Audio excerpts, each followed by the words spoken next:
Hey, what's good, people? Whether it's everybody at work, in between class, while you're working out, or sitting on your ass, I want to welcome you to the Charter GTV podcast. And we have a whole lot lined up here for you today, all right? It is October 27th, and tomorrow is my mother's birthday and my father's birthday. You know what I mean? So shout out to them real quick, you know what I mean? Shout out to them and their birthdays coming up here. You know what I'm saying? Shout out to y'all, you know what I'm saying? Well, we're going to talk about a lot today, man. The culinary world, the music world, you know what I mean? Entrepreneurship, you know what I'm saying? What's it like dealing with different curveballs life throws at you, man? And I can't wait to talk about it all. But before we get into all of that, I have to introduce the crazy, cool guest we have here today, man. Listen, this new guest here is his first time on the podcast. This is a stylish brother. This guy is a culinary expert. I'm telling you, man, he's a sous chef. He's done many levels in the cooking lane, from saute to the oven, man. I can't even begin to name all the things my guy's done. And now I'm learning that he's got a DJ thing as well, man. He's too multifaceted, man. So enjoy this long podcast of breaking down the layers of this onion right here. I would like to y'all to give a warm welcome to none other than Brennan. Welcome. What up? Thanks for coming on the pod, man. I appreciate you. Absolutely. No doubt. So look, we start every podcast with what I call the watch this week. You know what I mean? Which is like it could be an anime, it could be a TV show, it could be like maybe even story time or something crazy happened this week. You know what I'm saying? But normally it's like a recommendation to the people. Like what happened this week that you would like to recommend to the people or you want them to know about? As far as just media-wise, or like media, yeah, if you watch like a TV show or something like that, or like maybe you ate at a new spot you want them to know about, you know what I'm saying? Or like, you know what I mean? It's like the reason why I love this segment is because it's a segment that I don't have to like, it makes itself, you know what I mean? Like literally, what did you watch this week? Did you watch any TV at all? not really. Did you watch any movies at all? Nope. I've been so busy with work, but one of the things that I'm planning on watching is the One Punch Man. They got One the new Punch season. Man? Yeah, they got the new season out. So I've seen the first season, and I've seen like a couple episodes of it. I think the art style or something changed about the second one that threw me off a tiny bit. I can't remember what it was exactly, but the general concept is dope as hell, man. absolutely, I just love that it's a parody, but the artwork, the art style is yeah. just fantastic. Yeah. And, that's why I like it so much. But I hear good and bad things about the new one, so I'm excited to check it out. So that's what I would recommend. Yeah, it is like a parody guy, but it's also dope as hell. You know what I mean? It's really funny because it's amazing. You should probably watch One Punch Man. I totally recommend that. I totally see that. You know what I'm saying? What did I watch this week? What did I watch this week? Oh, I watched some. All right. I'll tell you what I watched. I watched this weird video trying to break down why China's gonna take over the world. You know? Oh man, there you go. It was one of those, man. I ain't gonna lie, man. It was one of those. You should go to sleep, but it's midnight, and you watching this weird video on YouTube. Yep, you know what I'm it's saying? 4 in the morning. Yep. Exactly. You know what I mean? And it was something like China's trying to get back to a gold-backed currency. You know what I mean? And they're trying to replace the American dollar as the global reserve currency, and how China's been buying a whole bunch of gold, and this thing about BRICS and how they're going to have the transparency where the gold is at and the gold-backed currency. Now it's going to challenge the American dollar, and how they're going to try to go around the International Money Fund and do different things. And now gold is also right. The gold is like doubled in value. But anyway. Yeah, I've been hearing that. Absolutely. And it's because China's buying so much of it because they're planning to have a gold-backed currency. So, yeah, it was turning out how China's going to try to take over the world, you know what I mean, and try to replace America's super. It's really crazy, you know what I mean? And I was like, wow, that's interesting. I don't know whose side to be on, you know what I'm saying? I'm like, I'm American, so I'm really on America's side. The only reason why I'm slightly conflicted is because of what I hear about China's thing, what they're going to do with Africa. See, because they plan to use gold as like a real currency in that type of way, that means if you have gold, you can use it to get loans, and Africa could use it to build in a way that they couldn't before. You know what I mean? So like, y'all buying gold from Africa, so that like it's gonna help Africa develop, basically. You know what I'm saying? So them doing what they're doing is funding African development, and Africa's getting money from it. You know what I'm saying? So, but I don't want that to then make America fall down because of BRICS. You know, because you know what I mean. So it's like, Yeah. so can I root for America and Africa at the same time? Like, damn, I don't know. But I kind of live here, and I kind of don't necessarily want to move there at this exact moment. So I'm rooting for America, man. Hope we're gonna figure it out, though. We're gonna figure it out. You know what I'm saying? But I'll be looking at that stuff like, man, come on, man. All y'all people got mad degrees, man. Y'all supposed to be figuring out a way to keep us above water, man. It's looking crazy, dog. It's looking crazy. But look. Let me break it down here, man, because let me have a question for you. So what was it like for you growing up, man? Was it like a single parent household? Was it like your grandma raised you? You know what I mean? What was it like? I grew up in Royal Oaks, so you know a little bit of suburbia going on. But it was my mom, my sister, and my dad until they divorced when I think I was 13, going on 14. And then after that, you know, my mom was left with the house. So, but you know, she wasn't really working at the time, so she started, you know, working 2 jobs, doing whatever she could to raise us in a house that she couldn't afford. Oh my God, you know, so that's crazy. she was working as a paralegal. She was doing landscaping, whatever she could, cleaning houses. So I grew up with that, and um, you know, we have a great family. But you know, me being an angsty 14-year-old, pissed off at both my parents, you know, and then my sister's 4 years younger. Trying to be a good figure for her, but that, you know, that didn't work out too well. Yeah, you know, everyone's got to learn somehow. So, Yeah. you know, I got into my whatever trouble I got into. You know, I was a terrible student, and it wasn't because of, you know, me not learning anything. It's because I just wasn't there. I was That was my skipping next and question. I was gonna be like, who was you in high school? Was you like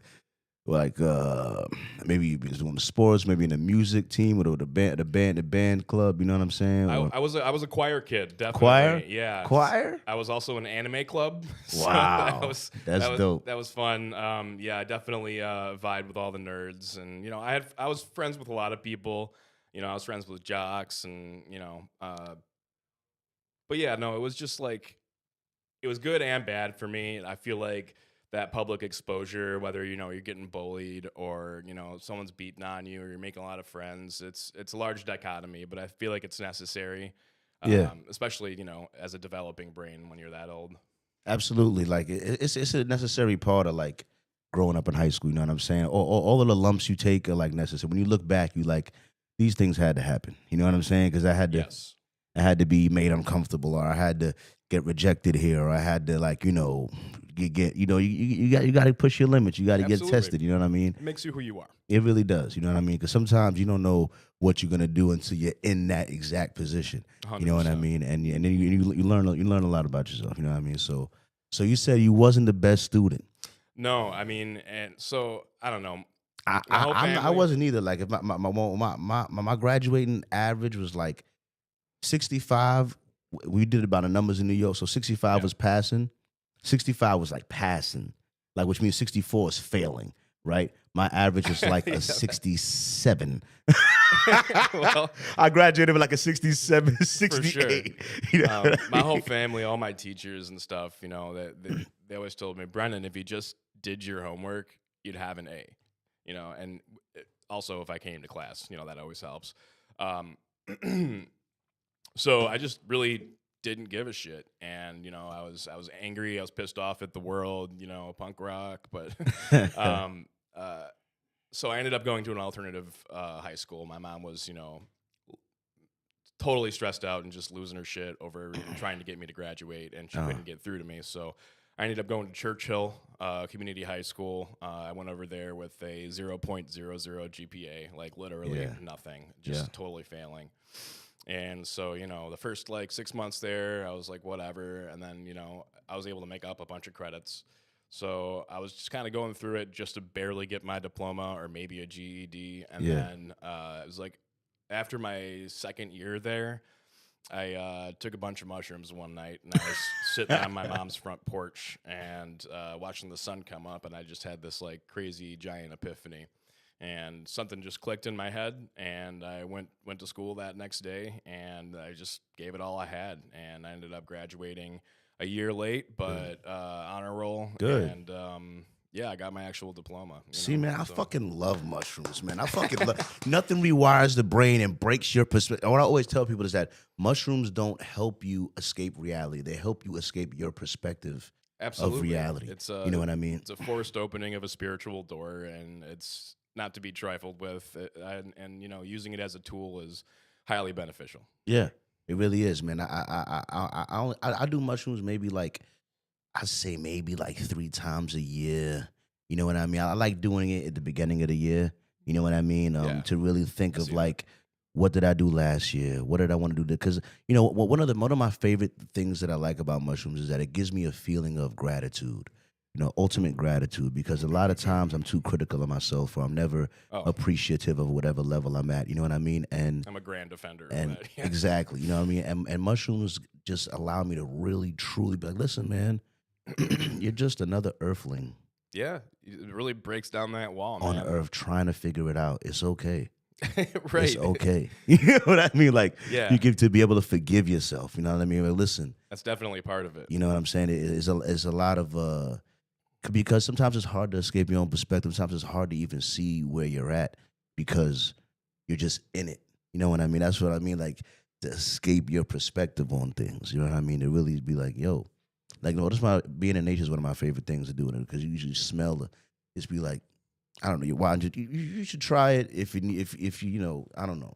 I don't want to force it on people. That's always a bad idea. But No, like whenever I take psychedelics, it's when it feels right, and whether that's once a year or like 2 times a week for like a month. I don't know. Yeah. It just depends on how the universe lines up. So I feel you on that. You know what I mean? How has Detroit changed over the years in your eyes? You know what I mean? Do you feel like it's safer than it was growing up, or? I mean, yes and no. In a lot of ways, I do feel like it is, because there's redevelopment everywhere you look. And then, I feel like there's other parts of Detroit that are even further neglected than they were 5-10 years ago. So I see a lot of positive things. I see a lot of negative things. Yes, I feel like it does feel safer, but I mean, any city is going to be like that. There's bad people no matter where you go. Yeah.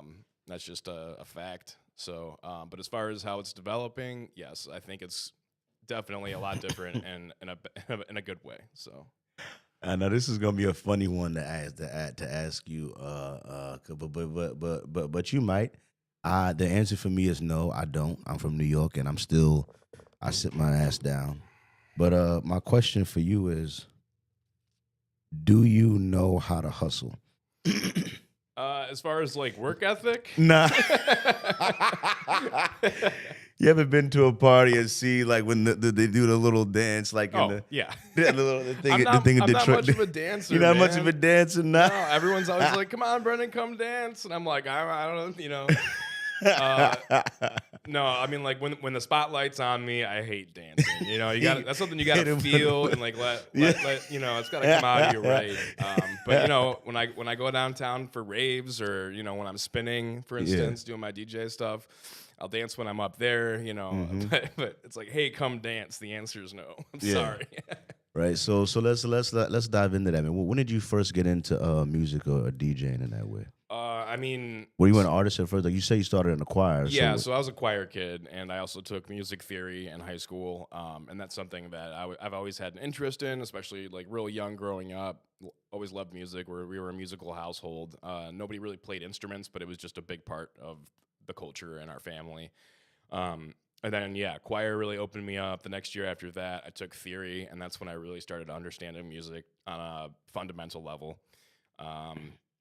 And, I always wanted to play guitar. Me too. So I got a guitar for Christmas one year. I think I was probably 16. And I just sucked at it. I tried and tried.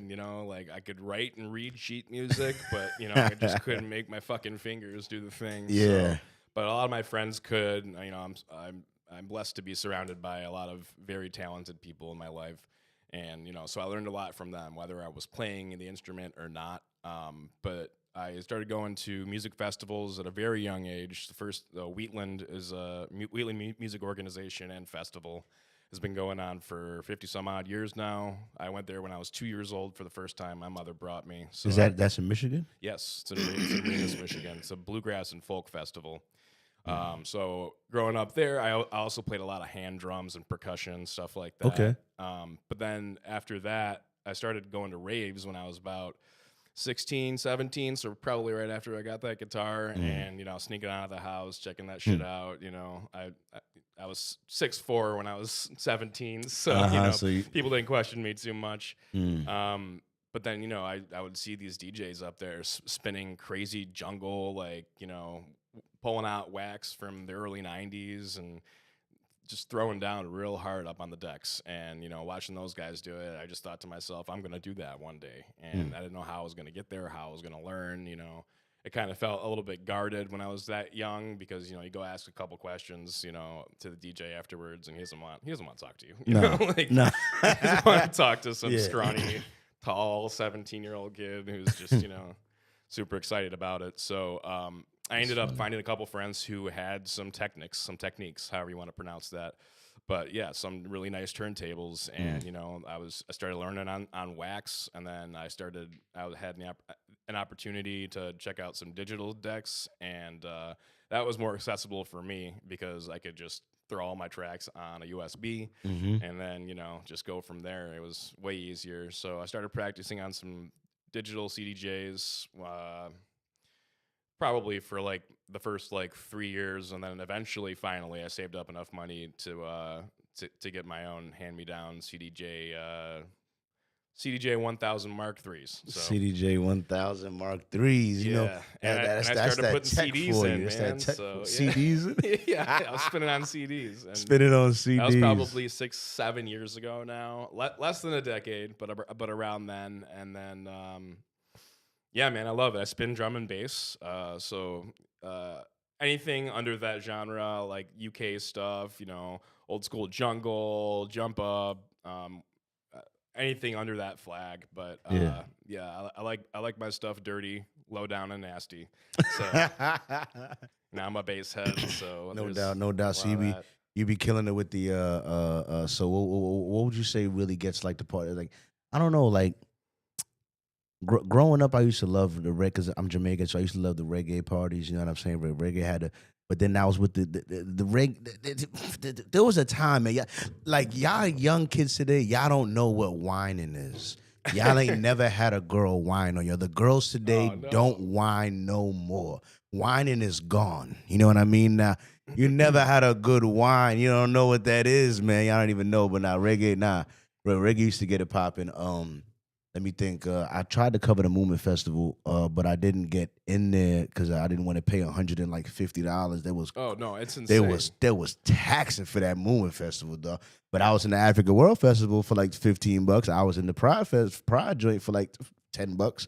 You know what I mean? Like whatever the hell. That's Last easy. time I went to Movement, it was free, and it was called Demph. Someone told me it used to be free. Yeah, absolutely. And then it was like $10, $20. Let's do it. Like $20. I ain't mad at $20. You get $20 to get in there anyway. Paxahau purchased the whole shebang, renamed it, and then the first year Paxahau threw it, it was like $65, and it feels like it's doubles every year. Yeah. So for a 3-day pass, it was like 200, 300 something, 300. It's insane. Like I'm like, nah, bro. Something I don't. That used to be about the music, used to be free, and they've definitely changed it. I mean, like I feel like at the core, the heart of the festival is still there, but it's very much commercialized, and they're making money off of it. Yeah, for sure. It's not nearly as accessible. You know what I'm saying? So I couldn't quite get in there like that. You know what I mean? It wasn't, and even with that, one of the people I did interview coming out of this said that he snuck into this somehow. He snuck into this. He snuck in. So yeah, there's a will, there's a way, man. Exactly. Once you start charging that much, people gonna get shicey on you. It's Detroit. You know what I'm saying? Oh man, I forgot to get a damn cup of. Yeah, it's all right. What you call it? What you call it? So with DJing, what was your first experience like at an actual party behind the ones and twos? The first time I ever played out, it was from one of my buddies' shows. I think it was at White Star, if I remember correctly. I think that shut down after post-COVID. But it was pretty insane, man. They talk about, stage fright, and, I was sweating, I was nauseous, I was like, You are the music. You control. Yeah, Everyone's gonna hear everything you do. so like, I'm drinking, I'm taking shots, like, oh wait, I don't want to drink too much either. It was like this whole thing, Balance, the right balance to knock the edge off, to not And care, exactly. but still not too drunk where you don't care. And I'm like literally pouring sweat, and so I stand up there, I put my USB in, and I put my headphones on, plug them in, and the other guy's playing already. So as soon as he's done, you take over, so that way the music doesn't stop. And so I'm waiting. This guy that's spinning is like probably in his 40s. This definitely isn't his first time. And like he's trying to talk to me, and I'm just trying to like focus and zone in on what I need to do. I've practiced my set a million times, but I feel like this is like the first time I've ever touched him. Yeah. So it swaps over to me. I fade out his gain, and I turn up my gain and throw that fader up, and I'm in it. And then I just went over to the other J and selected the next track, and then after that it just came out of me. I stopped thinking about it, and it just it flows out of you. All those creative juices start going. And I actually asked one of my idols, another DJ locally in the scene, and I was like, do you have any advice for my first time? And he was like, yeah, look down. Don't look up. Don't look at this. Don't look at the crowd. Just focus on what you need to do. And that's what I did. And it was just me and the decks. Like, it felt like I was in my basement just practicing. And that was some of the best advice I ever got. And I would pass that along to anybody else who's aspiring. So That's dope. That's dope. That's dope as hell, man. Yeah, I couldn't imagine like I don't know. It's nerve wracking because it's technology now that you like. I don't know. Like sometimes I worry about it with this power. Like my computer could crash or something. Like could technology when it's not just you, it's like the tech has to work too. right, it's a lot different than Part of me was worrying like a little bug might happen or something, like, you know what I'm saying? Like you never know what could go wrong. You know what I mean? Like right now, the whole time I'm here doing the podcast, I am desperately worried about the autofocus of this camera. You know what I mean? I'm just hoping that, like, listen, bro, just keep us in focus, dog. we look great. You got one job. Every time I look at it, it looks pretty good. Every time I look at it, it looks pretty good. You know what I'm saying? But it's part of like, because I had it in 4K, like crystal clear, but it wasn't live, and I knew that I wanted the podcast to be live. You know what I mean? So, I feel like I sacrificed a slight bit of visual fidelity because of the nature of live video. You know what I mean? Until I can get maybe a bet. I don't know, that lens is a good $400. It's a good ass Sigma lens, man. Shout out to Sigma, man. The footage, that stuff I get with that lens has been butter. So I don't think it's the lens fault. You know what I mean? At this point, I might be, and honestly, the camera. One last thing before I move on, I shout out the Sony ZV-E10, bro. I recommend this camera. This is the first camera I ever bought. It was like $800, and this has been my workhorse camera, man. This camera, if you want a camera that can shoot 4K for like 4, 5, 6 hours straight and not bother you, if you want a camera that can give you client work with the right lens and the right lighting that they will be happy with, and you'll get paid a couple $100s for. You know, at this point, the camera has paid for itself, to be honest with you. With the amount of money I've made using this camera, it has paid for itself, you know, at this point. You know what I mean? But it's never failed me for real. It's never overheated on me. It's taking pictures fast enough. I recommend the camera I do. Is your first. Are there better cameras? Of course, but not for $800. That's how I feel about my Toyota, man. Yeah. Oh yeah, I miss my little Honda, man. My little Honda, they towed it from me. That's the only reason I don't got it, man. And this Jeep I have is giving me way more problems than that Honda ever did, man. That Honda was not the Jeep. Yeah, man. I don't know. I was in a trance. Sometimes I want to go back in time and just right before I buy that Jeep. What are you about to do? What are you? Idiot. Anything else? Please, bro. Jeez, man. If I could just beat myself up to tell me knock the Jeep. I won't know what I was. I bought a Jeep that had a bullet hole in it, and I didn't even realize that until after I bought it. That's how much thought I put into buying that Jeep. That's how much due diligence I put into buying that goddamn Jeep. I don't know. I was in a trance. Car? Yep, I'll take it. Right. Yeah. I was like, oh yeah, car down payment, like 2 G's, fine. Yeah, sure. What is it? Does it run? All right, yeah. I don't know what demon possessed me while I was buying that car, bro. I don't know what happened, bro. Like I the don't. guy at the dealership's like, that's your problem now. Yeah, it's like I woke up a week later, like, hey, yeah, Honda, no. This car, little car payment, and yeah, good luck with whatever liability. Ha, yeah, you just don't. yeah, you know. But for so far, it's been decent. You know, what I mean, I don't know. You know what I'm saying? It's been kicking my butt though. Don't do a Jeep. Don't. It'll be good in the winter at the very least. Yeah. It's my first time ever having a car with some 4-wheel drive in the winter. Is it 4-wheel drive, not all-wheel drive? Yeah, so like I could turn it on or off. You know what I mean? Most times I drive with it off for gas reasons. Yep. Because it'll eat my gas, you know what I'm saying? But when I'm in the twisky, nigga, when it's really bad, you know what I mean? I'm like, I throw it on. So, who were some people that you might have looked up to as like role models, like in the either in the music space or in general, like either now or back when you was younger? You know what I mean? Some people that like inspired your musical taste. You feel like? Well, this one kind of is. This is a double bladed sword, 2-edged sword, whatever you want to call it. But Emeril Lagasse, I grew up watching him on TV, and he always had a jazz band. So are you talking about Emeril Bam? Are you talking about Bam? Yes, that's Emeril Lagasse. So, you know, they always had like the contemporary jazz band playing with like a funk guitarist, and you know he always did obviously a bunch of food stuff. It was a cooking show, so yeah, but shout out to Emeril, man. My mother used to watch Emeril. I used to watch with her when I was younger. Absolutely, and he's just genuinely a good soul. You know, like he's got. I think he did a couple different organizations totally funded by him with proceeds from that show. And, you know, he was just always teaching people, and he always had good things to say. And, you know, there's also music tied in there as well. So he's one. Well, like in my early 20s, definitely Anthony Bourdain, and still to this day. That's a little more on the culinary side of things. And more music oriented, there's a lot of good underground DJs and underground just musical artists in general. And in and around Detroit, there's so much awesome stuff going on, and it takes a lot to make that stuff happen. It's not just the music that they make, but it's it's the environment, it's the companies that they own, it's people that drag all of these PAs and subs and half stacks everywhere, and throw stuff together at bars with the owners. It's very much integral for the success of all of these dive bars and local places that need that stuff going on in order to stay afloat, and it's good for the musicians as well. So there's too many to name, but all you guys know who you are, so shout out to you. Yeah, shout out to the little underground, little dive bar circuit, and there's all sorts of places in Detroit where little parties, little happen, and little absolutely, yeah. Especially in Detroit, man.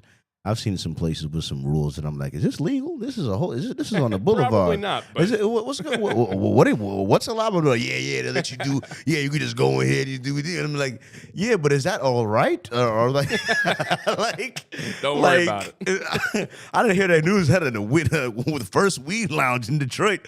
Like, I didn't see that headline, but it's there. It's there. It sure is.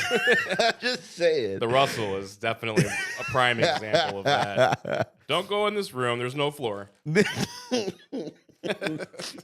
Oh my God, for real, man. It's really crazy. You know what I mean? So, if I was thinking about it, I would say like musically, even though he's not in my top 5, he called him the 6th God. I do love Drake. You know what I mean? I really appreciate him and his presence in the game. So I love his versatility most of all. The same reason why I love Kanye. Absolutely. Sorry. I always praise versatility as an artist. You know what I mean? As far as like people that make music, because like that shows a willingness to experiment and like just being adventurous and thinking about food. Like I always say, there's a couple things. And I think food is something that I'm adding to it. So now I got 4. All right, things that like no human society that has ever existed has not had. You know what I mean? Like there's a couple things on that list. So they say it's the oldest profession. prostitution. There's never been Yeah. one city in America where there wasn't someone selling that thing. All right, so that's always been a thing. All right, that's number Truth. one. Number two, they have never created a drug-free society. Even go back to the ancient time, there was smoking some herb, there was drinking some sort of thing. A way to escape sobriety or to feel a little different has always been a part of some part of human society. That's always been some, but that's all. There's every you could go look them up. They were eating some weird herb. They were eating some weird mushroom. But they found a way. Absolutely. They found a way, dog. They licked the toad. They found a way. Whatever they had to do. The brain has receptors specifically for that. Exactly. So, if we weren't designed to do that, then Exactly. You know what I mean? So prostitution, drugs, but also music. There's not one absolutely. society that you can find that's ever existed that hasn't had some form of music. Music to me, whether humans realize it or not, is a universal form of human expression. Yes, Like we it's all a sing in language. the shower, we all like, and every civilization has a form of music. That's what I mean. These are three things that have all been, and there's never been a civilization alive that did not appreciate a good motherfucking cook. All right, all right. No matter, but like good cooks, good chefs, you can do that. Is a universal job, bro. You can go to anywhere in the world and be like, Absolutely. and they'll see you cook, chop an onion, and they'll know. Hey, I know from looking at real. That's why when people are, oh, you wrote the good. No. Yeah, I know real chefs. You got to see them cut shit and make shit. You got to see this how they move and handle a pot. Just watch them make one dish, and you'll understand the difference between you and them. You can just watch them move and work, and you just know. That's You what know I've what I always mean? said. Like you can go anywhere in the world and get a job. Everyone's always got to eat. Everyone's got to eat. It's such a necessary skill. And when you start doing it professionally, man, it's like a sport. Yeah, yeah. It's a trade skill almost. It is. It really is, because, like I said, everyone needs to eat.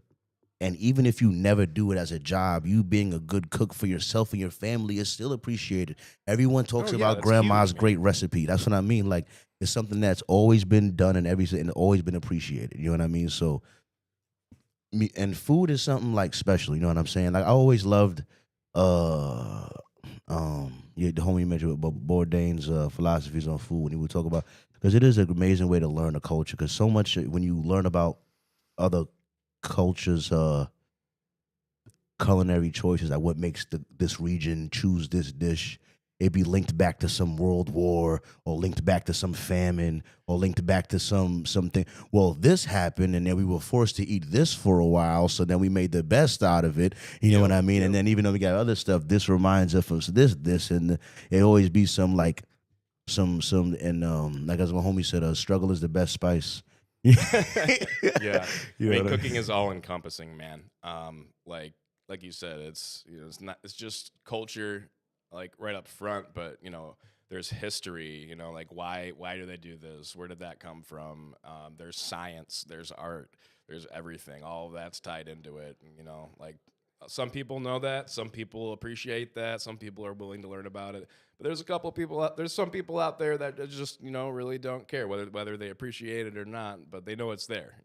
So. Yeah, that's another thing too. I've learned more and more working together. It is like literal science, like Absolutely. not in a quasi way. No, like this temperature to this material causes this thing. Like when you try to the emulsification or adding this liquid, like how chemicals could combine together, or this is a base for this, or the rule. Like this stuff that I Absolutely. don't know, but that stuff reason why it's there is because of the science about how these things mesh together.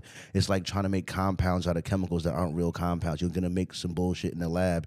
It's the same way how you make some bullshit in the kitchen if you don't know different things. Because or what's a like I had to learn to add like a little hot water to the hollandaise when it's like not acting right. To help emulsify. You know, and to help Yeah, it emulsify. exactly. You know what I mean? But that's literally like a science thing, low key. Yep, Why that it's, works? It's a series of chain reactions. Whether you're just applying heat, and whatever's in the pan is going to caramelize at different rates depending on what it is and what. There's just so much stuff going on there, and I think the best example of it is baking, like pastry chefs. Bread is just such a crazy science, and it's the one that you have to be the most specific and accurate about. Mhm. Yeah, like anyone can throw stuff in a pan and, get something decent out of it. But like, baking is just an entirely different animal. But yes, everything's chemical reactions. And that's something that I teach the younger chefs or cooks that I work with. Yeah, yeah, man. Because like I said, man, there's no way not to appreciate it. One of the things that kept me cooking there for so long is that I got more and more, 'cause like I cook now more in my personal life. I'm more adventurous in the kitchen now because I'm more comfortable in the kitchen because I spent so long in there doing Yeah. doing for a couple of years. And I'm like, well, I've tasted, well, I've made this. Like my confidence in that area has grown just because That's awesome. I've done it. So and I've saw the benefit. Like learning how to cook will raise your quality of life forever. Absolutely. You know what I mean? And Like, it's knowledge that you're gonna have forever, and you can give that to somebody else. You can cook for them. You can tell them how to cook for themselves. It's just such an awesome thing. And yeah, I mean, we met about 2.5 years ago when Yeah. Mad Nice opened up. yeah, And even in just the time I spent there, the 2 years I was there, I guess you come a long way. But you were always asking me questions. Like, why are you doing it like that? Like, but the other person, like a good chef, is always has to be able, to be willing to teach somebody else. But then on the other hand, that person always has to be willing to be taught. You can't teach somebody that doesn't want to learn. So. Exactly. You know what I mean? And that's why like I've learned stuff, but at the same time, I didn't want to. It's like a double-edged sword. You know what I mean? Because it's like you want to learn, but then you don't want to be abused because you learned. You know, what I mean, to a degree. You know what I mean? Yeah.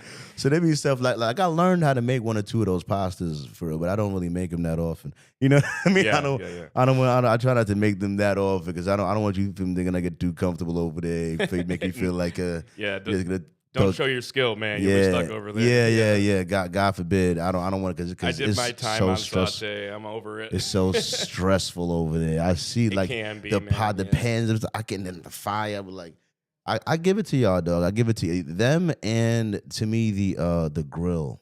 Me personally, like Yeah. having it that pressure of having to get the fish right and also having to get medium rare, this that and it, like with expensive ass like some meat and shit. It like better be right. yeah, it better be perfect. yeah, nah, that grill position and that saute position, bro, you got to be badass to think you just gonna walk up and just do that wagyu. Yeah, I You mean, know what like, I mean? so when I came into Mad Nice originally, I wasn't at all expecting to be their lead protein for 2 years, and I did a lot of other stuff there too, You mentioned that in the beginning, whether it was, helping out on Garmo or saute or wherever I needed to be.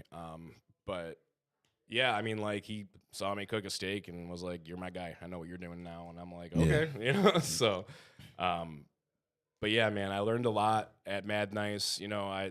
I started getting into fine dining when I was probably like 2 to 3 years before I came to Mad Nice. Mm. And, I kind of set a standard for me as far as, what I was interested in, what I like to cook in a professional setting. And, there's just a lot more stuff going on in those environments. Not to say that other restaurants that aren't classified as fine dining don't have, deep technical skill level with their recipes and stuff, but that was just the standard I wanted to be in. And, unfortunately, in a lot of those places, sometimes it's managed, but usually just the company. Like, for instance, Heirloom Hospitality. Yeah. I may or may not agree with a lot of the ways that they ran their company and restaurants. But Yeah. so after working at Mad Nice, I was like, all right, maybe I want to get away from it a little bit. Mhm. So I ended up. Hunter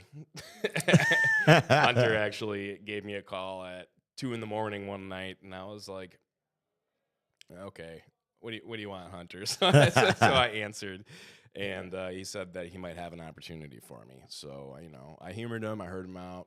There's this place called Paddle and Par, and that's in Beverly Hills, Michigan, that's not dope. California. That'd be a long drive. And so, I went in there. I met the owners, their director of operations, and I was chatting with them. And I was looking for another job. I wanted to get out of Mad Nice, and he said, we need an executive. And I said, okay, hold on. Like I don't know if I want to jump into that lake real quick, but They made the deal real sweet for me, and I started up in there. I left. I was working both places for 2 weeks, so Wow. I would go there at 9 in the morning. I met with their Leo Sprazzini is the pizziolo that they were working with. You might see his stuff on YouTube. He's like a pizza god. So yeah, similar Neapolitan style Yeah. pizza. But so I would work with him in the morning and train all of like a team of 8 to 9 people. I would leave, close at Mad Nice, and I did that That's for crazy. 2 weeks. It was That's wild. crazy. But I've been there for going on 7 months now, 6.5 months. It's the company's still in its infancy, so there's a lot of things that are always changing, which can be very frustrating. But it's for my first executive chef gig, it's going really great. And yeah, I mean, I'm learning as I go, but it definitely feels right. Like I feel like I fell into where I need to be, and I feel self-actualized. So That's dope. That's dope. So like, how is the how is the menu there? Is it intricate? Is it as this like? So it's got to be more accessible, right? So it's an athletic club that has a kitchen inside of it. Okay. It's pickleball. I mean, I don't know. I'm not there for the I'm not there for the sports. I'm there to cook and run the kitchen. So, it's modern Italian. You know, there's a little bit of Mediterranean sprinkled in there. Mhm. Not to say that I couldn't put something that's not like that on the menu. But yeah, I would say modern Italian with a little Mediterranean twist. It's so like the whole goal of the menu that I helped them write was really really simple stuff that someone can look at a menu and be like, hell yeah, I want that. Yeah. But just done really really well. Really So well. you know, I'm taking all of my knowledge and skill level for all the techniques I've learned over the years in fine dining, and I'm applying it to, you know, some really good sandwiches. The pizza we do is Neapolitan. We've got an imported brick oven, Nice. and you know it's fermented. It's a sourdough pizza, and you know the sandwiches we make our own ciabatta in a house. Mm. It's a scratch kitchen, so you know, Nice. nothing's coming out of bags and stuff. And yeah, but the idea is simple, but just done really really well. And high quality. Sounds like high quality. Absolutely, yeah. Quality matters a lot. You know what I'm saying? Especially take with pride in that. ingredients. The ingredients. You know what I'm saying? It matters so much. Sometimes when the kitchen gets too big, you get to getting stuff in bulk. You know what I mean? And like, Exactly. No, I try to, like, you know, I speak with farmers, and you know, I'm blessed to have a couple really good reps that I work with as well for the companies and the produce companies that I work with, and you know, I've spoken with I speak with other chefs that, you know, have issues with that stuff, and Yeah. I'm just, you know, I'm picky, and that's why I don't have the issues that I have. And yes, also something I kind of had to learn on the fly, but you know, I've seen a lot of ways how not to do it, Mhm. so that's pretty much my driving force. I tell you, man, there's nothing like learning on the thing, because I'm telling you, the amount of cooking jobs I've had, to be honest, let me think about it for the amount of cooking jobs I've had are two. Okay, two. Once, so my very first job was at a restaurant as a dishwasher, right? And then I went from a dishwasher to the prep cook at that, and really the cook there. That little job, that was the whole. There was no multiple people in the. There was one guy at with two hot plates, two crock pots. Picture that set up exactly like the Garmo, so that same Mm-hmm.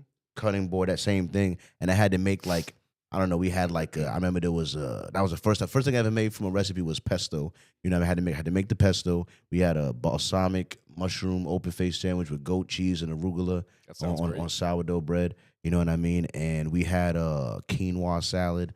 You know what I mean? I had to make, and some turkey burgers, and I was making with that. But that was literally like, that's crazy, bro. That's like 2014. 2014, bro. You know what I mean? That was that, and I did that for like maybe like 2 years. You know what I mean? And then fast forward here to Mad Nice. You know what I mean? I always say I applied as a dishwasher, bro. You know what I Yeah, mean? I mean- I applied as a dishwasher, but I've never worked a single dishwasher shift there. I've heard that happen that way for a lot of different people. You know what I There's mean? executive chefs out there that started off as a dishwasher. Yeah, you know, and he like- told me, and he just said, "Let me try out a Garmo." You know what I mean? And Mhm. I was just hanging with it, bro. The only thing I had, shout out to Christian White. She was like my first group lead, like little like mini supervisor manager over there when it first started. And she said my knife skills are trash. She said I'm super slow. And she said I work really messy. I got to work on cleaning up my area around. I work really messy. But she said that I had a great palate and my food tastes good. There you go. You know what I mean? And she said, I can't teach you how to make your palate work. I can't teach you how to make food taste good. Right, but if you have that and it's good. She said the other stuff. Will fall you in can the work line. on Yeah. that. You know what Hopefully. I mean? Yes. Yeah. You know what I mean? So she said my food tastes good. You know what I'm saying? I have a good palate. You know what I mean? But everything else was sucked at the time. So, but I've gotten better with my speed. The speed is one of a little bit. I still slow sometimes, but I be working goddamn bad hours, man. Give me a break, man. Now, you know what I'm saying about my speed. There was a time after everyone quit, I was like the cleanest person at the station, which is a problem. You know, like I'm not saying I wipe it. I do my thing, but like if I'm the cleanest guy at the station, you have problems. What did Ari call you? Captain Molasses? Yeah, for real. You know what I mean? Like me, like you. Come on, man. You know what I'm saying? That's crazy. We all left kind of around the same time, you know, and it was me, and then I kept hearing other people left very shortly afterwards. Yeah, it's true. It's true. You know, it's bad, and something's got to change when you're fucking fantasizing about it, you know. Yeah. But you know, I gave like at least 3 weeks notice. I think it might have even been 4. Yeah. So I cared about you guys, and you know, when I was young, my mother taught me like never burn a bridge like that. Yeah. So yeah, I'm gonna give him plenty of notice. You know what I'm saying? At least a month. You know what I mean? You said December. Yeah, December 11th. I'm playing it. Don't watch it now. I ain't gonna tell you until like next week or two. Yeah, December 11th. You know what I mean? It ain't even November yet. You know what I mean? You know what I'm saying? Right. So you know what I mean? I got a little time. You know what I mean? Absolutely. But yeah, man. I mean, I appreciate it. But once you put in enough time, you know what I'm saying? You know, I've heard a lot of chefs say that chef years is like dog years. You know what I'm saying? Like a restaurant. You know what I'm saying? If you've been there 3 years, you've been there 7 years. For like you don't be Sure feels like you don't be at restaurants for that long. For what I hear, you know what I mean? Like the reason why I stayed here for a long time is because and even after because. I realized 2 years in, I seriously thought about getting a job at another restaurant, right? And I went on Indeed, and I tried to apply to another restaurant. And the reason why I did 2 years in, because that's one of the requirements. You need 2 years cooking in the kitchen before, like, that's one of the things on Indeed. And I had that at 2 years or whatever. Mm-hmm. And they make you do, like, an assessment test on Indeed when you're Really? Yeah, like, for when you're applying for, like, line cook jobs. So it was a whole test, and this test had, like, do you know what a RoboCoupe is? How do you know how do you have a recipe? This, that, and I passed the assessment test. And when I passed the assessment test, I realized I learned some shit over this year. I was like, yeah, I know what that is. Yeah, I know what that. That's not the hell. Like, I recognize that. I know that. You know what I mean? And I was like, I might know a little. I'm not saying. Listen, I'm not. I'm just saying I passed that assessment test. That's all I'm saying. You know what I'm saying? Like, and I was like, I might have learned some shit. You know what I'm saying? Sometimes you don't think about it. You know, and like you just absorb stuff like that over a couple of years, and then somebody asks you a question, and you just have the answer. Yeah, It's pretty good. Yeah. Just like you realize, you don't realize how much you had learned. You see it all. It's like it's crazy. You know what I mean? But yeah, so as far as the competitiveness of making money as a DJ. You know what I mean? I'm about to experience it even more in 2026 as a photographer, videographer. Yes. Because I feel like that space is also highly competitive. Definitely. You know what I mean? I'm a photographer, videographer, and I'm working on getting my Part 107 license to be a licensed drone pilot. You know what I mean? So, yeah. I already own a drone right now. It's under 250 grams, so I'm flying legal. But still, I'm studying to get that Part 107 license, man. No Class B airspace, man. Yeah. For real. There's so many stupid things I want you to learn. It's really stupid. You know what I mean? But it's a really competitive. You know what I mean? Because the number one thing you're competing with is this. All right. So you got to spend enough money that you're better than this. All right. Because if you ain't better than this, you already lost the game. You know what I'm saying? You got to be better than this, which is not easy these days. It's getting harder and harder every year. Yeah, man. You know what I mean? They keep putting bigger and bigger sensors on the back of those phones. Telling you, bro, and the convenience of it, man. This phone and with the AI combined with it too, bro. Listen, man. Listen. You know what I mean? So, but there's nothing that could replace like a live DJ. Because part of it, like he says to look down, and I understand that. You know what I mean? Because sometimes you got to lock in. Yeah, I You know what I'm think saying? that was more referring to like the first go. Yeah, yeah. Like if you're nervous, sort of a Yeah. thing. But yeah, reading the room, reading You the get crowd, seeing is the like a crowd. That's total another. thing. You know exactly. That's what I was saying. Like not you know? everything is like a pre-planned set. A lot of it's free-form DJing, spinning, and yeah, I mean, like you drop a banger and people go crazy, or they don't. And if they don't, all right, now I know I got to pivot. Now I know I got to mix something else in. But Yeah. it's reading the room is definitely a thing. Yeah. If And- Lil Jon didn't work, I can't follow up with Pitbull. I gotta. Yeah. You know But, what I mean? I mean, there's a lot of competitiveness in the local Like as far as DJ like scene. like if you like are they more welcoming? Are they more threatened? It Do de- they it more? depends on like the genre. Like the small D&B community is one thing, or but like most people are really welcoming. Some people in the scene are really standoffish, and they want their spot, or like it's their time is up and it's their turn to get on, and they try to sneak in like 2 more tracks and it's eating into your set time. Stuff like that happens. But as far as pay goes, I think I've only been paid once actually with real money. Every other time I span for free. I do it for the music. I do it for the scene and to have fun and help others have fun, and just have a great time in a hopefully safe environment. Yeah. But I usually get like a drink ticket or whatever, or I would get like a pair of headphones. Like, hey, you want these? So Yeah. But Something that okay. I was just gonna say, like, but the people that do get paid, I'm kind of behind the scenes. I see what happens, and people be dogging each other for sure. Whether it's like, oh, I didn't get paid, or like moving people's set times around. There's definitely some bullshit that goes on there. I personally chose to play for free, so I wasn't involved in any of that stuff. I feel you on that. You know what I mean? That's probably a smart decision. You know what I mean? There's nothing wrong with working for free. I've worked for free for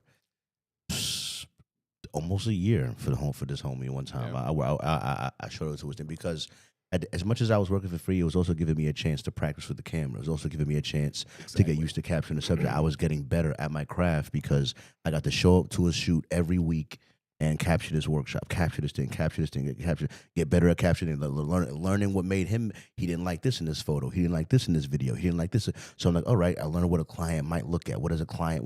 Learning what a client sees. I give him a video. He didn't like it. What was wrong with it? This, that. Like dealing with a client, trying to make a client happy. You know what I mean? Even if it was for free.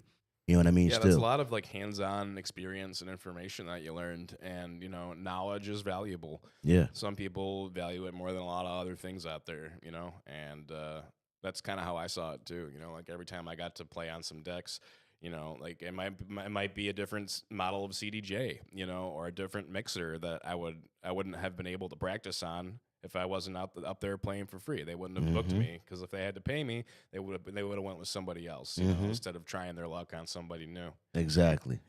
So I don't. And plus, I haven't met. Shout out Patrick Bet David and Valuetainment. I listened to a lot of his earlier work with his business advice. You know what I'm saying? And because he talks a lot about what entrepreneurs deal with. And he helps me in a lot of ways, just because a lot of the things I deal with, sometimes you don't know if it's you or like if it's a natural thing. And one major thing I want to say to all people starting out in business, when you're first getting money for something you're doing, there's something called imposter syndrome. I want you to know that everyone has this. You've never made money doing this. You're about to charge them for something that you enjoy doing.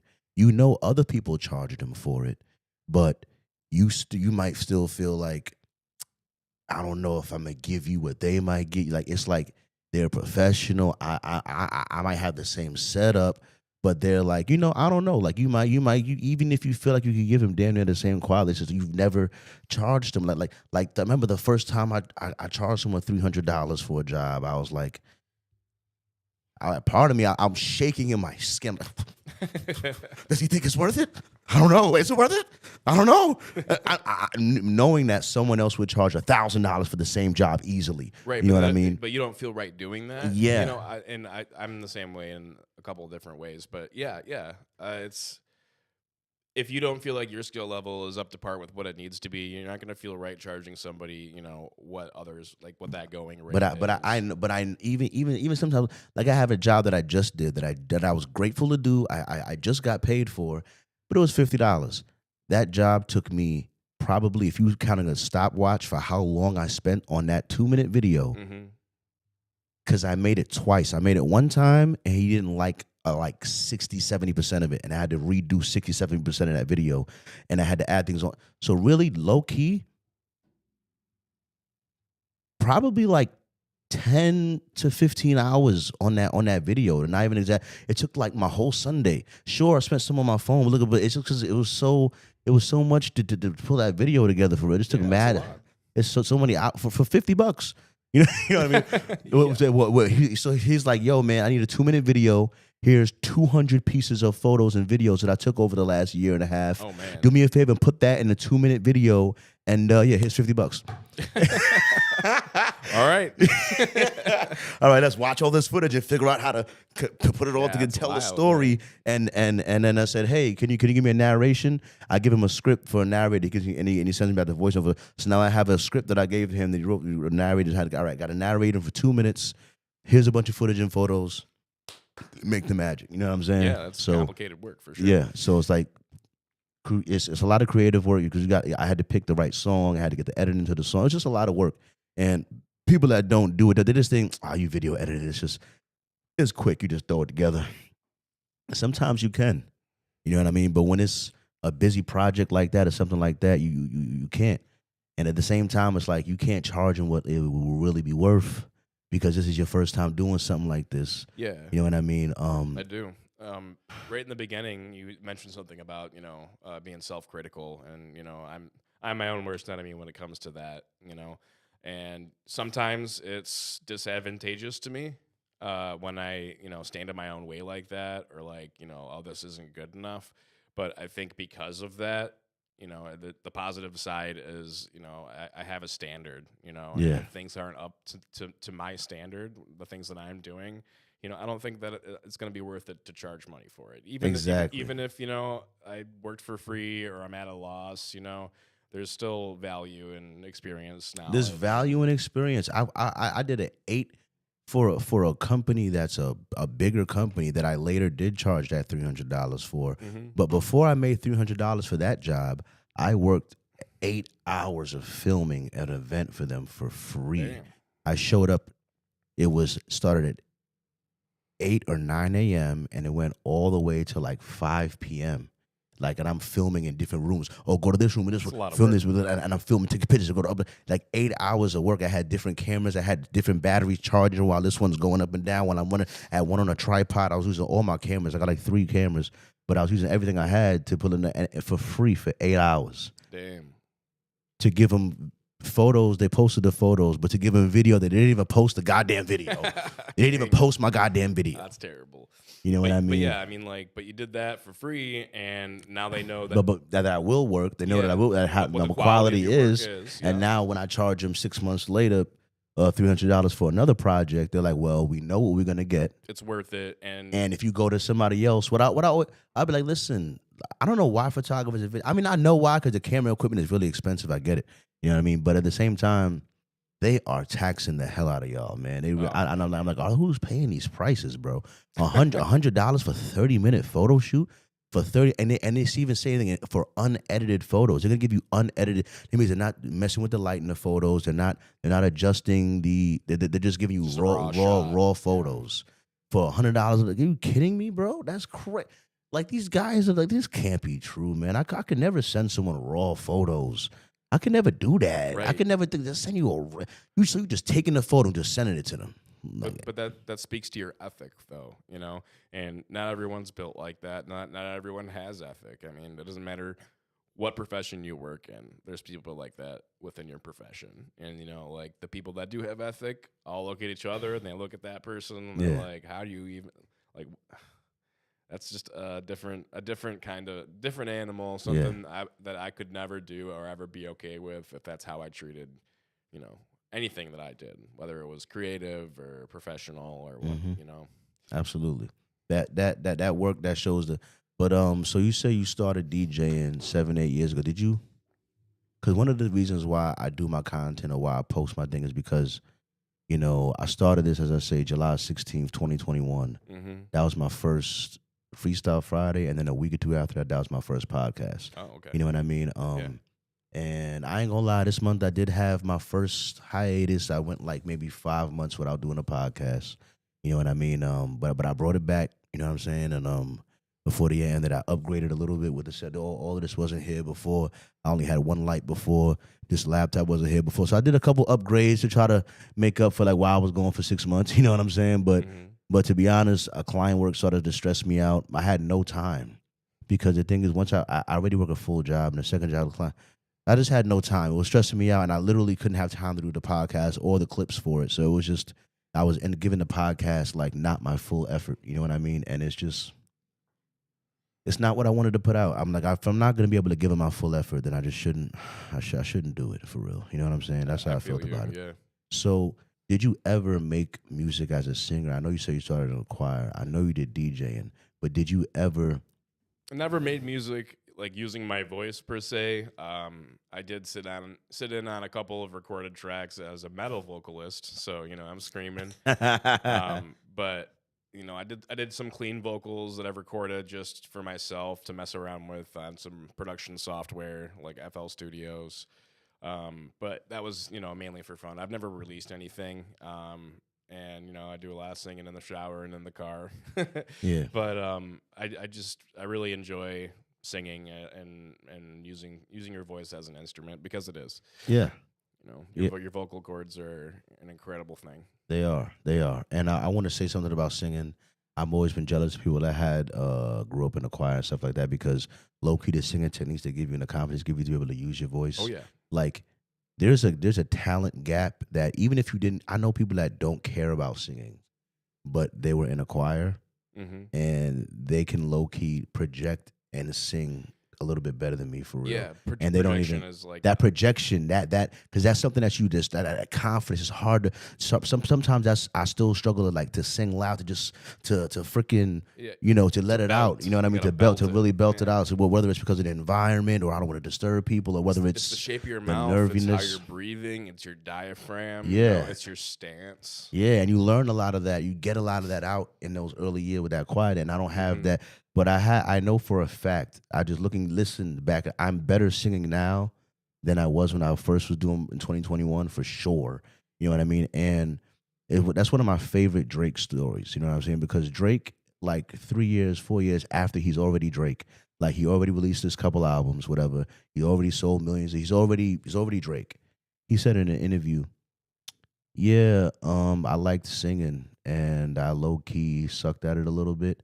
And so I hired a vocal coach, you know what I mean, and worked at it to try to, and I loved that because I'm like, listen, you are already Drake, you're already a millionaire, but to be like humble, and you're still like, yeah, but I could be better, you know what I mean? Yeah, but right. But I suck at this thing. I care. I want to get better at the craft. I still want to, and I was like, that's dude, good. Everyone came from somewhere. Yeah. And, I don't know. I think the beautiful thing about singing and vocals in general is that everybody has that capability. Yeah. It's not like something you have to go out and buy. It's an instrument we all have, you know what I mean? And you can hone yourself to be better at it. Absolutely. It's your own instrument, man. Everyone can sing. Everyone does sing, man. It's just whether born with that innate musical inclination. It's just whether you're good at it or not. You know what I mean? Yeah. So when I was in my apartment for a little 1 year, I was in there, right? It was a time when like 3 months in, I had everything figured out. I was paying everything. My stress level was so low that I said, you know what? I'm gonna quit smoking weed. You know what I mean? And I do Freestyle Friday. I've done it for the last 223 weeks in a row or something like that. And I freestyle off the top, like I rap, like I'll find a beat on SoundCloud or I'll find it on YouTube. Nice. And I'll play it and I'll freestyle rap off the top. You know what I mean? And I really do it off the top. I work 2 jobs. I don't have time to sit there and write 20 minutes of bars. Like, no, sometimes I stumble, sometimes I mess up, but I'm pretty decent, pretty good at it. That's part of it. You know, it's part of it. Not being afraid to mess up, but keeping it rolling, keeping it going. I've never been able to do that. But, I've got a couple of friends that like are just awesome at it. Yeah. I feel like that's very innate. Something that can be learned, but if if you got it, you got it. Yeah, So you know what I mean. that's And really cool. I do it every Friday. And the thing Okay. about that time in the apartment, I stopped smoking weed. So when I stopped smoking weed for a month and a half, let me tell you something. My rapping ability fell off of a Oh cliff. no. You know what I mean? Like there was a 1 or 2 freestyle Fridays where I was so bad at rapping on the beat that I almost didn't want to do it, but I was like, I'm committed to this. It's 100 and something Fridays in a row. Stick with it. I'm gonna stick with it. I'm gonna figure out how to make sober Freestyle Friday work, or like no weed. So I tried to drink more, smoke a black a mile. I couldn't quite hit the rhythm. I still couldn't quite. I don't know. I hate to say that I'm the way worse rapper without weed, but I never figured it out. And then I got into a car crash a month and a half in, and then I fell off the wagon, and then I started smoking weed again. And that first Freestyle Friday, when I smoked the weed again, oh my brain, I was moving 1,000 miles a second on that You were beat. Like on it was yeah. like I was. You ever seen the movie when the flash goes and everything's in slow mo? It was like I had all day to pick what the next word I wanted to say. It's like my brain's moving so fast for some reason. And I feel like I don't know. I've had similar things happen to me creatively with like any intoxicants, whether it was weed or drinking. That was the question. That was me leading up. There was like I saw how me being sober for a little while messed up my connection with the music, and you being a sober DJ now. Did you feel that at all with the? So actually, my stuff's been in storage for like the last year, and I just took it out. So very, very excited about that, and practicing a little bit. It's the first time I practiced since I got sober, and it was a little bit. I'm rusty, so it was a little bit harder to fall into it than normally. Like if I was had a couple beers in me, I'd be like, all right, just start going. But like I noticed that I was like overthinking it. I was thinking about it too much. I was taking like 2.5 minutes to pick the next track, and all of a sudden the track's over, and so the day afterwards I just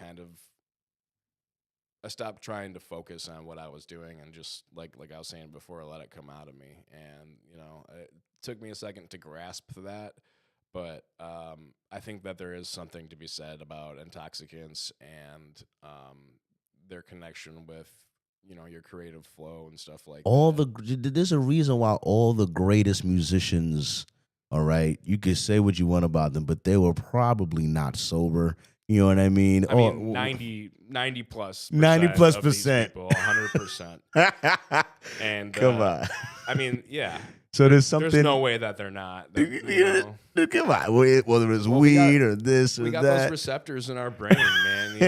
Come we're on. born with an innate connection to those things. It's part of it, and it's part of the human experience. You know what I'm saying? And it was hard for me, man. And I've always said, and I still do, I want to change my relationship with weed, whereas I want to use it more like a tool. Because I shouldn't be smoking weed every day. Pretend like, all right, smoking weed on the podcast, I could get with that. Smoking weed for Freestyle Friday, all right. Smoking weed on Wednesday, when you have nothing creative to do that day, you're just like going to work, coming home, you got to edit all day, clean up your room, go to sleep. You have no real reason to smoke weed on that Wednesday. You know what I'm saying? It's just that you're using it as like a mood crutch. You're using it as like a mood modulator. Yeah, when it becomes so habitual on exactly. a day-to-day basis. Exactly. You don't even think about it. You exactly. Just go pack a bowl. Yeah. Exactly. Yeah, you're just smoking it on the way to work or smoking it in the morning time. And for no reason, ain't nothing even, you've been awake for 20 minutes. Ain't nothing stress you out at all. And you don't even notice until you're halfway through your joint or whatever. Exactly. You know what I mean? Yeah. It's and it's I like that idea a lot, actually. Using it as a tool, or sometimes people like use it as like a reward. Like, exactly. Nothing going on that day, but like I'm gonna wait until I do all my laundry, and once I'm done folding my laundry, then I'll have I'll do whatever. You know what I mean? Yeah. But yeah, and I feel like setting up that structure in your head, whether it's like a reward system or as using it as a tool for a reason, putting a reason behind what you're doing, is that's a pattern that's. You got to repeat a couple different times before it's like, And I know I said this to a couple of people, and of course the older generation always makes fun of me because they're always like, "Oh, it's called willpower" or something like. But there's an invention, right? It was made for like parents mad at their kids or whatever. It's like a little box. It's a little box. All right. It's a little box with a timer on it. You know, and you could set timer for like 5 days, 6 days. So theoretically, I was like, I could take my weed and put it in this box and set a timer for 7 days. And no matter what I do to this box, I would have to literally break this box in order to get it open. You know what I mean? And I could just have it there for. I just look at it like, no, it's not Friday yet. You know what I mean? On Freestyle Friday, every once a week, this box will open. You know what I mean? And then you get to have your fun. You know what I mean? And then when the day's over, you put it back in the box. You set the timer. You know what I mean? Till I till like the that. next day. You know what I mean? Like I like that. I like Yeah, that. it It might help lock help, it off. but like I You feel know like what I the mean? goal is to eventually be able to do that on your own. Of course. You know what I mean? But because I wonder what that would be like. I've never had the discipline to try that. Just smoke weed one day out the week.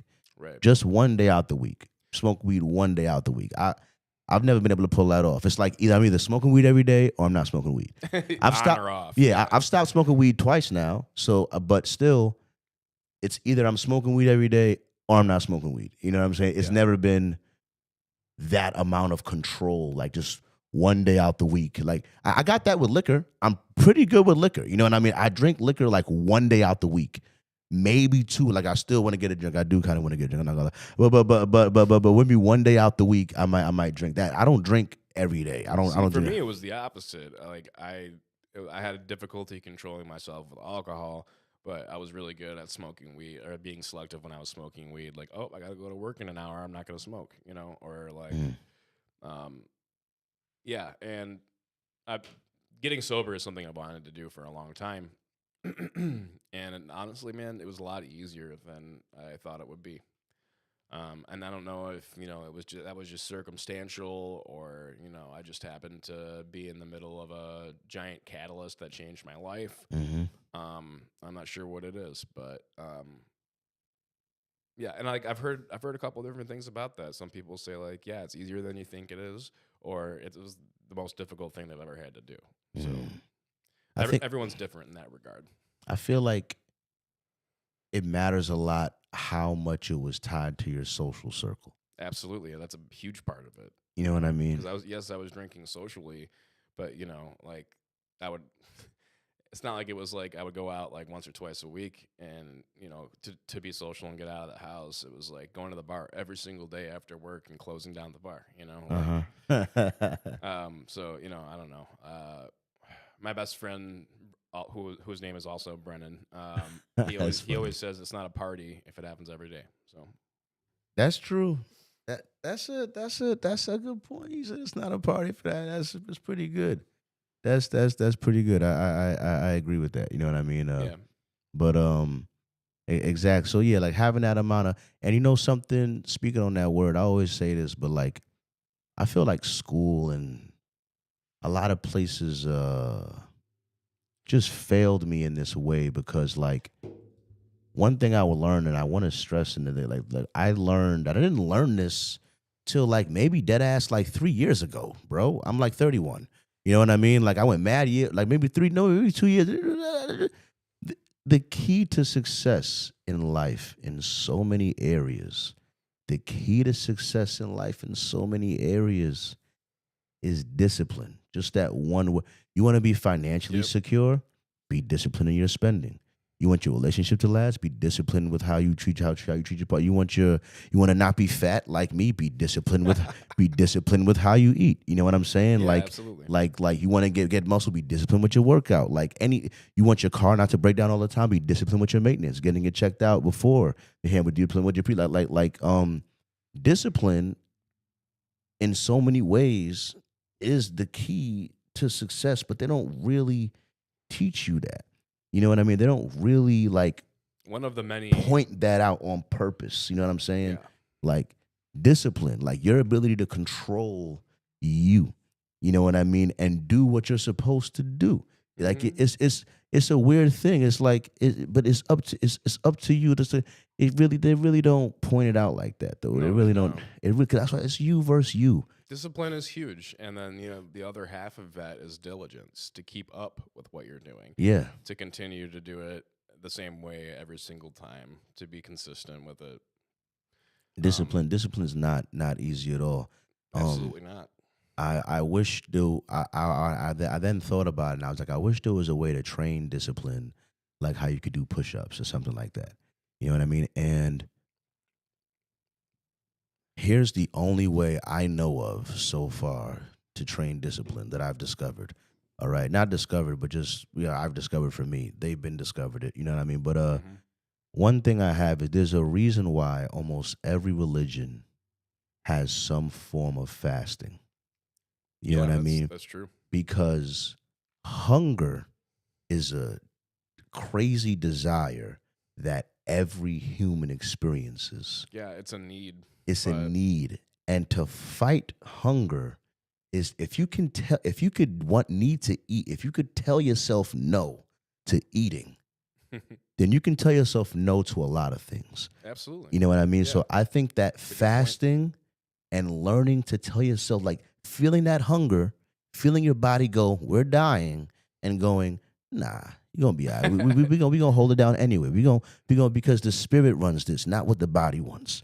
You know what I Absolutely. mean? So fasting low key will help train your willpower. And I think about it every time I get hungry. I'm like, hey, are you gonna give in? Are you gonna give in to the hunger? You're gonna try to fight it. You're gonna try to fight a little while. I've been You know what I thinking mean? about fasting recently. It's funny that you bring that up. And I ate pretty good. I ate pretty diversely. I was a vegetarian for 8 years, but not anymore. But I want to like not necessarily to abstain from certain things, but I want to try fasting. I want to try cleansing my body. And it's also very, very good for you. Yeah. Fasting is also extreme. You look it up. Nothing but good things start Mhm. happening to you when you stop fucking eating. You know what I mean? Nothing. Your vitamins Go clear up. You cubbies. start getting your brain gets time to your cells start doing stuff. Go look it up. Go look it up. What 18 hours of fasting to do for you. You know what I Absolutely. mean? Like It flushes you out. It completely resets you. yeah, And unfortunately, in this day and age, I mean, there's a lot to be said about this particular thing. But what is made available to us as far as nourishment, and whether it's produce or proteins, grains, whatever it might be, whole foods are so incredibly difficult to find, and they make it very expensive on purpose. You know, they put out poison on the shelves every single day, they do. and like there shouldn't be a reason that we need. I mean, religious purposes of fasting are awesome, and there are reasons for it. But like if the food that we had available to us was what it should be, pure natural whole foods, we wouldn't feel the need to cleanse our bodies of all the toxins from everyday life, whether it's Hmm. standing on the corner breathing in carbon monoxide, Yeah, or eating that red number 5 that's definitely going to get clogged up in your liver for the next 20 for years. sure, So for sure. You know what I mean? that's And it's one of my favorite parts about being a chef, is to be able to go out. Like, my job is to go out and source quality ingredients. Call all these farmers, like, and talk to them. Farmers markets. Like, you can tell when something isn't grown with chemicals, and to be able to take those awesome ingredients, put them together with the skill and technical knowledge that I have, and then like doing all those science experiments like we were yeah, talking about earlier, and then making it look pretty at the end too. That's the art side of the things. pretty making it look pretty does very much matter. You know what I Yeah, mean? people eat with their eyes first. They do. But yeah, we shouldn't have to like, oh, I need to do a cleanse next week because I can't digest gluten or whatever it might Yeah, be. exactly. Yeah, glutinous, and I've seen allergies at that place that should not exist. I see somebody had a onion allergy. How are you alive? You have I seen a garlic allergy. I You're a see that all the vampire. time. Garlic allergy? You kidding me? My favorite one is yeah, like, I can't have garlic. I'm allergic to garlic, but onions are fine. Like, no, it's an allium allergy. Yeah. Dude, a lot of people out there say they're allergic or think that they're allergic, like they actually believe it, but it's like an intolerance instead, and Mm. they don't educate themselves enough to know that, like, oh, these onions are part of the same plant family, As so garlic, yeah. So yeah, maybe your tummy wouldn't be so upset if you knew your allergies.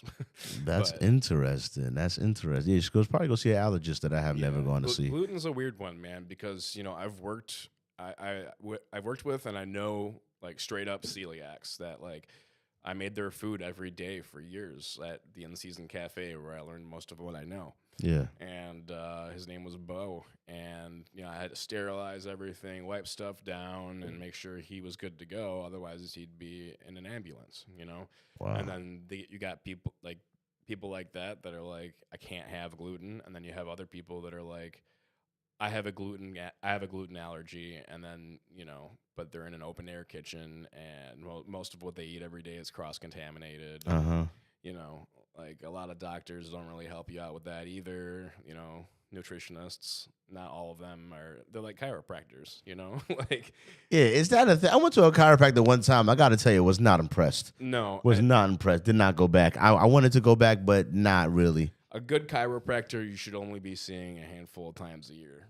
Because if they're doing their job right, you don't need to come back. Yeah, yeah. Like I didn't crack how I wanted. I ain't get nothing. I've never been to one. I've never actually had a professional massage either, which is crazy. I had a chef. Yeah, Standing all day, like I need one. yeah. I got a massage one time in Brooklyn from Ling Ling. You know what I mean? Tried to give me the old rubbing thing. Oh man, not the milking table. You know what I'm saying? Nah, yeah. It was a crazy experience. She had soft hands. Oh. Get out of here, man. You know what I mean? It was that was the one and only. I almost fell off my skateboard going back home. I was so loose. I was like, oh. I was a fucking jelly worm on that skateboard. Man. I was feeling so good. You know what I mean? Yeah, I never had a massage since because she traumatized me. It was great, but traumatizing at the same time. Because it was not what I came. Yeah. I swear, hand on the Bible, all I did was I just needed the cheapest massage, and I should not have looked on Craigslist. And that's your first. That's how you know. Back in the day, first step Craigslist. There's only a couple endings to that story. Yeah, happy or not. You know what I mean? So yeah, that's how that happened. You know what I mean? I was on the main boulevard. I thought it was good because it was like on the main boulevard. So like. But I ain't know just up. You gotta walk up some stairs. It's a weird door. This is in New York. This is in New York. Yeah, I knew it. In Brooklyn. You know what I mean? Yeah, I didn't. Yeah, it was terrible. I shouldn't have did it. But hey, I was young. I was like 19. My back hurt. Leave me alone. Yeah, right. I had what else am I supposed to I had do $50, $60, and I was trying to get my back rubbed for $60.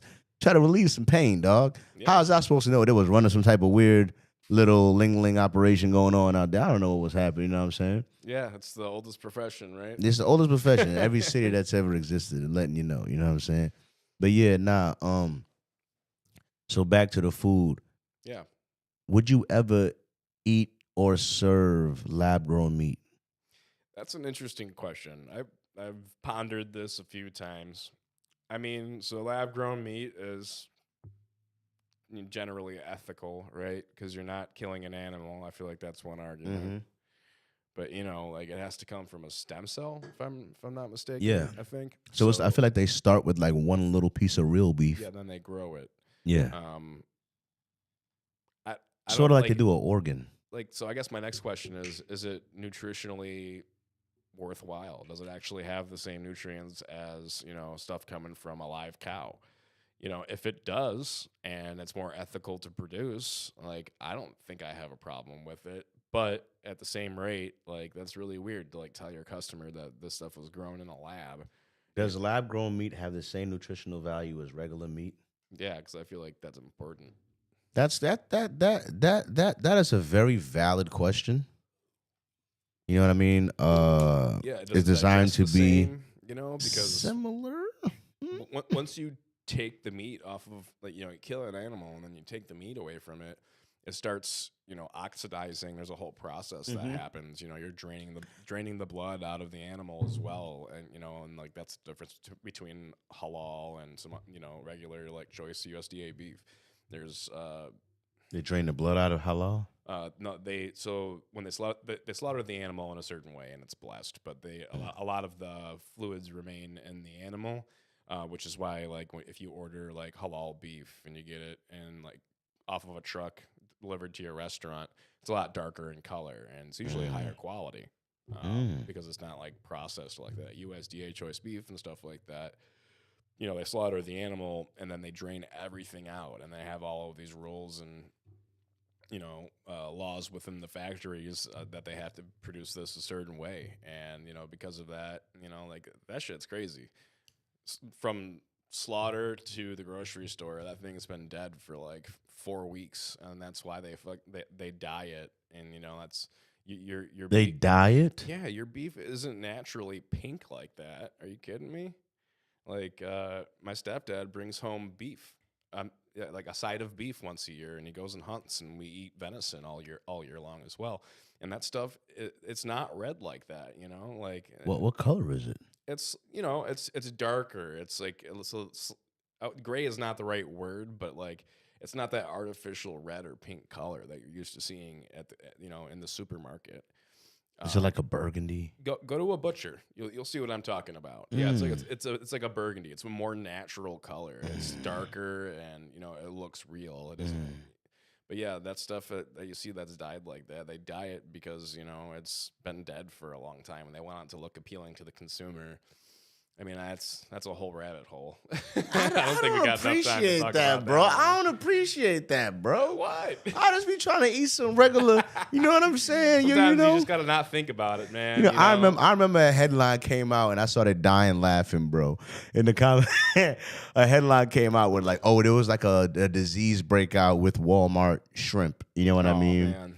And everybody in the comment section was trying to, and I was like, someone was like, now y'all gonna sit there and act like y'all never bought shrimp from Walmart. They was like, oh, y'all shouldn't have been eating that anyway. Well, Why you eating it? I've never bought shrimp once I in my never bought entire shrimp life. from, yeah, I never. Okay, Yeah, for real. Like, but that's why it's so important to like source these like wholesome ingredients. Like you go to your butcher, your local butcher. He buys that animal whole or just cut in half, and then he takes it from there, and then you get it right off of his counter. What you put in your body is so important because everybody's got to eat, like we were talking about. And when they simplify things and process, like overly processed artificial additives, all these things, preservatives, it's poison. We're not designed to process that stuff. I mean, would you put fucking peanut butter in your gas tank? Exactly, Right. exactly. So let me ask you this because I truly feel this way. You know what I mean? Like, hypothetically, if I have it, let's say I'm in a relationship, like, it's like I could take you out to dinner, or maybe I could just spend more money on the ingredients for this dish I'm gonna cook. And I could give you whatever you was about. What do you think? What was you fantasizing about ordering at that restaurant that you want me to take you out to? You know what I'm saying? Yeah. I could just go to like the phone and just like make a better version of whatever you was about to go, and we can have a way more. It could be like way better, and I'll do the nice little plating for you the same way, so you can have your little Instagram picture. You know what I mean? That's awesome, man. That's what I need. I need to find a lady that'll appreciate that. That's what I'm saying. Yeah, because you, with all your experience, you like. We don't gotta go to I am the 5-star. Hey, 5-star right here. I am 5-star. All right, what are you talking about? Why do I have to go spend $300? I am the guy. What are you talking about? I'm doing none of them in there or doing anything better than what I could do. Like I am him. I am him. Like I am 5-star. Like 5-star. I live like my palate, my skills. I give you 5-star right here. Fuck like yeah, man. like what? Like that. Is that still a hard sell for a shorty? Right. Is that still a hard sell for shorty? And I will say the experience of going to a restaurant It's is cool nice. and everything. It's you cool. know, like people like it, and I see why. I mean, But once you a chef, and you also have worked in a lot of kitchens, and you sometimes see some corners that bigger kitchens cut. oh yeah, You just know in your heart that you can provide a better meal yourself if you just took the time. And no matter how that cook, he's never gonna put the love and the care into it that you're gonna make that's for the most for a important date. ingredient, man. Yeah, for a date dinner night, he's gonna put his ankle in that dinner, ma. Are you kidding me? He trying to make you he wants you to hit that for like, He trying to make your face make 10 expressions off the first bite. Yes, You know what I mean? So, but you think that the cook in the kitchen that you want him to take you out to is trying to put that type of love into your dish for real? Not. I mean, it depends on the place. Depends. It It depends on the depends. person, who you got working there, who you're hiring. All these things are factors. But I tell you what, 9 times out of 10, you've got a restaurant that seats 200 people and their production is super duper high. You're gonna have some quality loss. That's just what happens. There's not really a way around it. How much quality is lost that's what's able to be controlled. And when you start cutting corners, that's not a large amount of quality retention. And, Yeah. but there's Mad Nice is a great example, man. High production, high volume of people in there every single day. But the quality of all the ingredients in the food is super high there. I feel like it is, man. I feel like the quality is good. It's just that it really comes down to the cooks, man, because the quality's there. The ingredients are there. They keep it clean. They have it's. I eat the food there all the time, but it's all about which chef, like you said, the temperament, how they was feeling that day, making that dish that day. You know what I mean? Because me and Garmo, I've had chefs that have come into Garmo that listen. He has more experience than me. His knife skills are way better than mine. His resume in the chef world is way better than mine. But you make a better salad. But he doesn't give a fuck. That's the thing. You don't understand? Like he's not applying all of that extra skill to this dish. You think at that all. would be self-explanatory to give a shit about what you do at work, but to some people it's not there. Especially at my station, I see a lot about how a lot of cooks, they're mad they even have to be there. They're mad that I gotta do this gargling. They don't give a. They're not tasting the lobster. They're like, man, fuck this station, man. I want to go over there with the thing. I'm like tasting it. It was like, look at this guy. This guy's taking his station seriously. Look at this guy. Look at this guy, Mr. Garmo over here. Mr. Garmo over here. Why don't you go cook? No, I ain't trying to. Oh, you don't want to saute, Mr. Garmo. Yeah. I want to go saute. I want to go do the oven thing. You know what I mean? But you ain't even taking time to appreciate the Garmo station. You know what I'm saying? Right. You're not taking the time to get it right. You know what I mean? You're a better chef than me, but let me tell you something. My lobster is way fucking better than yours. All right, let me tell you right now. My lobster is way better than yours. So all of your skill that you got, you're not applying it. You're not applying it to this dish right here. You know what I mean? Yeah, man, absolutely. And I mean, right to your exact point. Like you could take home a pasta for Mad Nice every single day, and then when I would work pastas on Saturdays, and you'd ask me for a pasta on Saturday. Yeah, but I don't see you eating pasta any other day of the week. Yeah, there's something about when he put that. You know what I mean? It's just it's something different, man. There's nothing like a chef in there that wants to. And I always say, like, maybe I'm crazy about it, but like, it's like even at my day job, I put together doors, and when you putting together doors, they want it. You got to make the jam flush. You got to make the screw that you got to make the thing, and it's like making it flush, making it exactly right to spec. You know what I mean? Is like satisfying. Like, yeah, they pay me to do the job, and I appreciate that, but making it look perfect, me knowing that bitch is lined up like laser right, like the bitch is good to go. You know what I mean? It's satisfying. Me tasting that joint, going, super satisfying. That shit is good. And then, they're gonna enjoy this when they get it. You know what I mean? And then being able to keep that consistent. Yeah. And then just knowing, like, I'm still gonna make sure everything's kosher before it goes out, but just knowing you can do it with your eyes closed. Exactly. You're putting out a certain consistency of goodness. It feels so good, man. Yeah. It's rewarding. Like, they're gonna love this. They're gonna love it. I've had a couple people tell me that they love the lobster dish or they love the scallop dish when it was out. You know what I mean? And I'm like, that takes time to bed. That's another thing I did learn too. That scallop dish was a mother effer, man.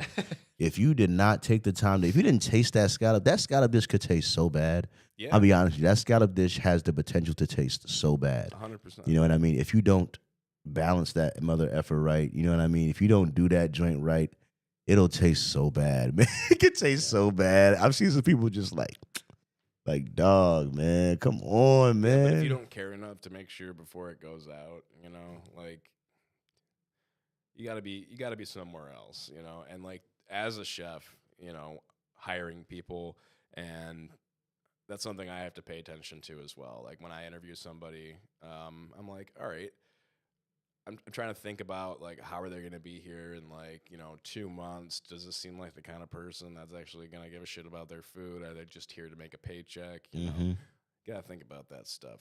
But yeah, to your point, when the best compliment to me is when you got like a 10 top or a 12 top out there and they're loud, they're chit chatting, having a good time. Yeah. And then my food hits the table and they just shut the fuck up. That is the best compliment. Because they're eating there. They digging in. Too busy eating. I love that. You're right about that. That is a very good compliment.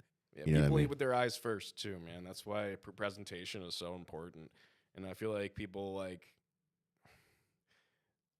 too much focus on presentation is definitely a thing, but then lack of focus on presentation is also a thing. Yeah. You got to find that sweet spot.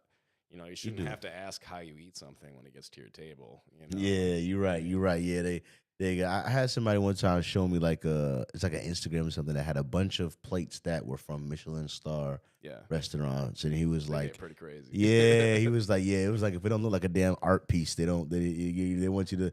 And I've seen some of the designs in there. I'm like, man, Yeah, and I are you get even it. supposed to I eat get this? it, Like, let's be realistic here, man. You know, yeah, like, some of the stuff I've seen there. I'm trying to cook for like average Joes and Sallies. You know, like, you can't put like 2 pieces of pepperoni, a little splash of this, a little this, that, a little thing. Like, get out of here.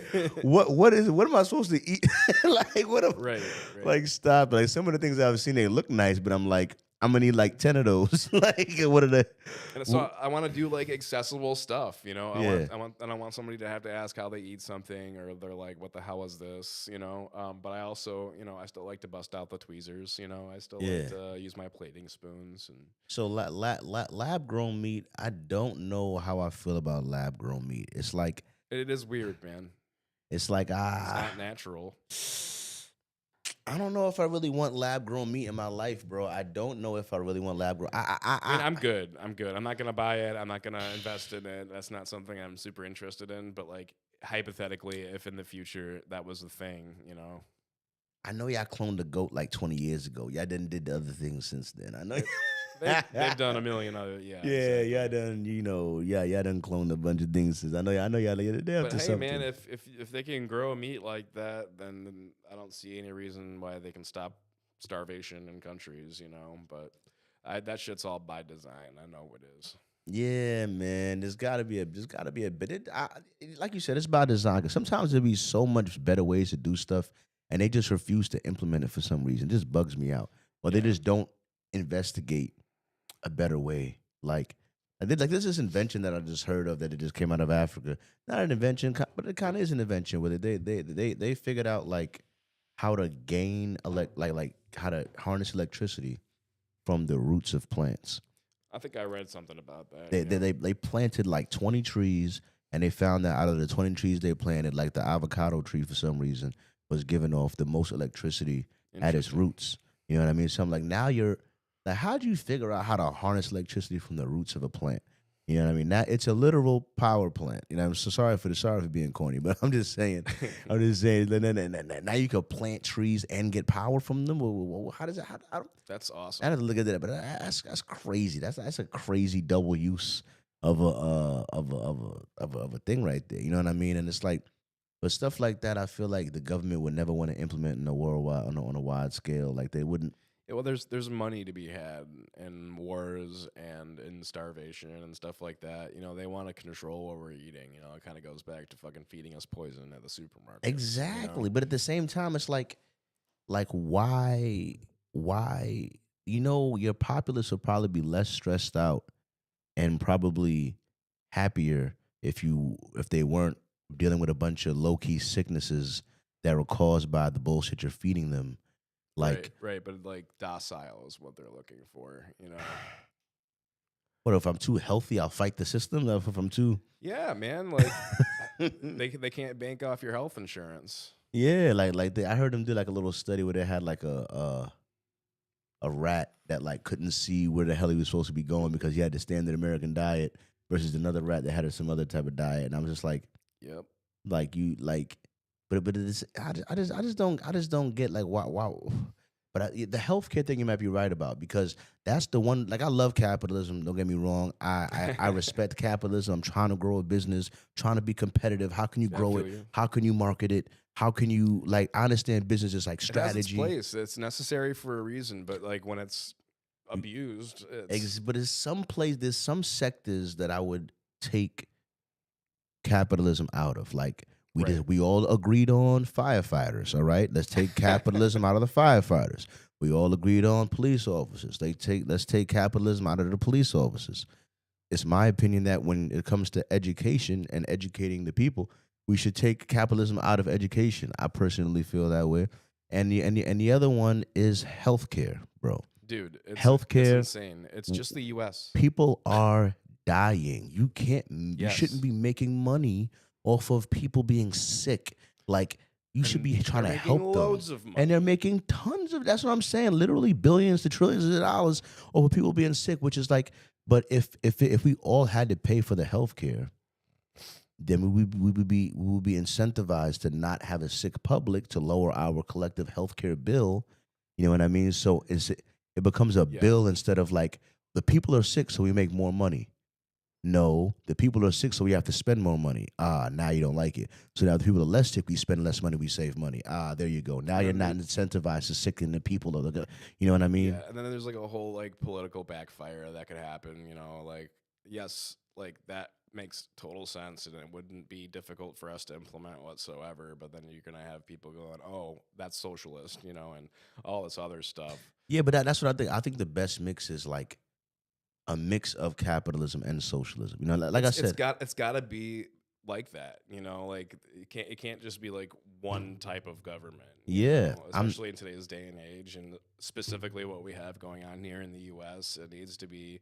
We need policies for a lot of different things that would be really cohesive to work together. hmm It's not just a democracy. It's not just yeah. I don't you want know what I'm all. saying. I don't want all socialism. You know what I mean? I don't want every sector of business to not be No, allowed, because you gotta compete. You but have like to. agriculture and food and Yeah, medicine. like the base, like the basic, what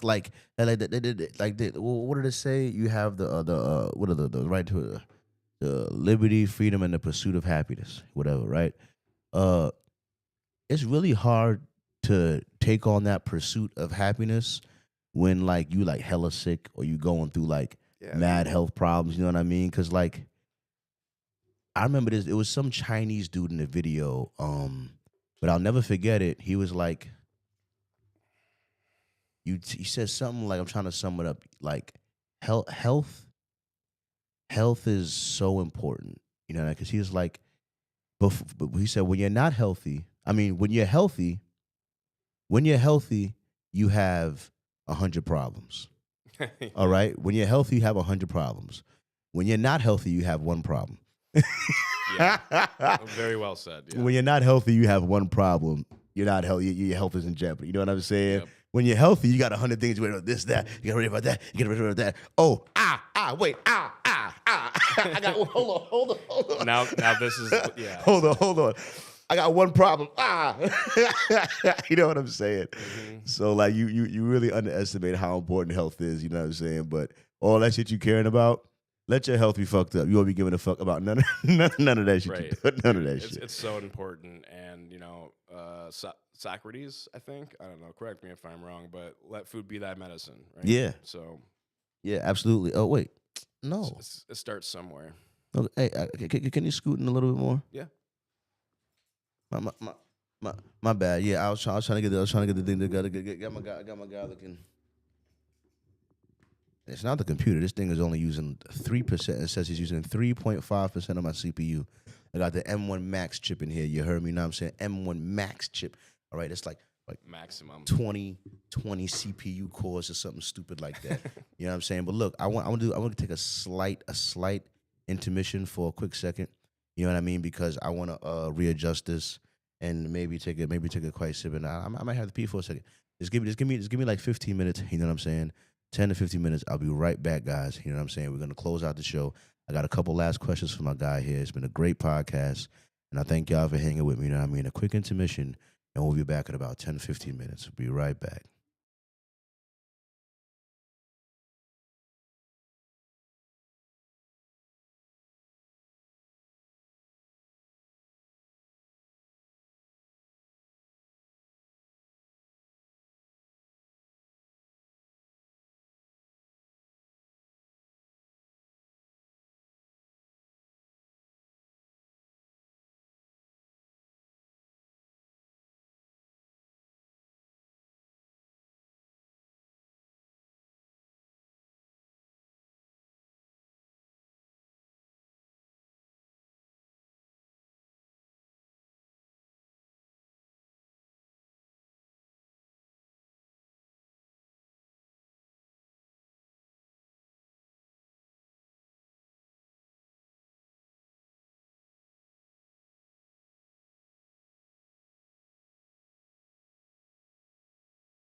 And we back, y'all. We back, y'all. Wasn't even that long. Wasn't even that long, y'all. Cheers, now. Wasn't even that long. Hang on, hang on. Here we go. So, what is your view on soulmates? Do you believe it? Yes, I do. Thank you. Sorry. Yeah, I do believe in soulmates. I think I don't know. That's a weird question because I feel like true love is something that's associated with that usually, and I don't know, love is very subjective. Um, How old are you? I just turned 32. Just turned 32. Wow, we are very close in age. I was just thinking the same thing. Extremely earlier close when in you age. said That's you pretty. were That's pretty 31. dope. That's pretty Yeah. dope. You know what I mean? What you go? You have any kids yet? No kids. Me either. And I'm fine with that. Yeah, for now. I'm okay with it for now. Yeah. Kind of. But do you want to get married one day? Maybe not married. Maybe yes, married. If I find somebody that I'm supposed to be with, that would be awesome. But I don't know. I feel like everyone that I have been with in the past, I met for a reason. Our lives crossed paths for a reason, Mm-hmm. whether we stayed together or not. But I'm also a firm believer that once you start loving somebody, you never really stop. You're the that type of love might change, but you still love that person. Yeah. And because like once they're there, Yeah, it leaves an imprint.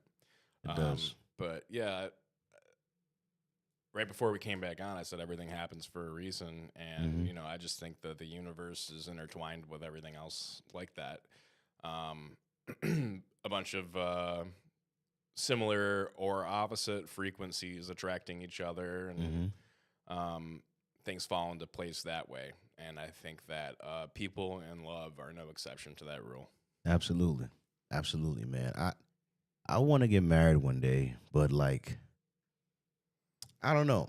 Marriage is weird. My whole view on women right now is like, by my own judgment, unhealthy. Mm-hmm. You know what I mean? I feel like I've lost a lot of my ability to like trust women. I've lost a lot of me feeling like the odds of it being worth my time are so low Absolutely. that feel at you. this point I'm celibate. I've been saying I'm celibate now, and I don't have a single girl in my phone that I'm texting right now. No good morning, Same beautiful. here, man, You know right what I mean? now. I don't got I got no girl right now, and I'm not looking, and I'm okay with that. You know what I mean? Because I'm in the same boat. in my mind it's like, if I dealt with you, I would really only be using your body for physical pleasure, because I'm not sure if I even think that the chances of us being long distance would even happen.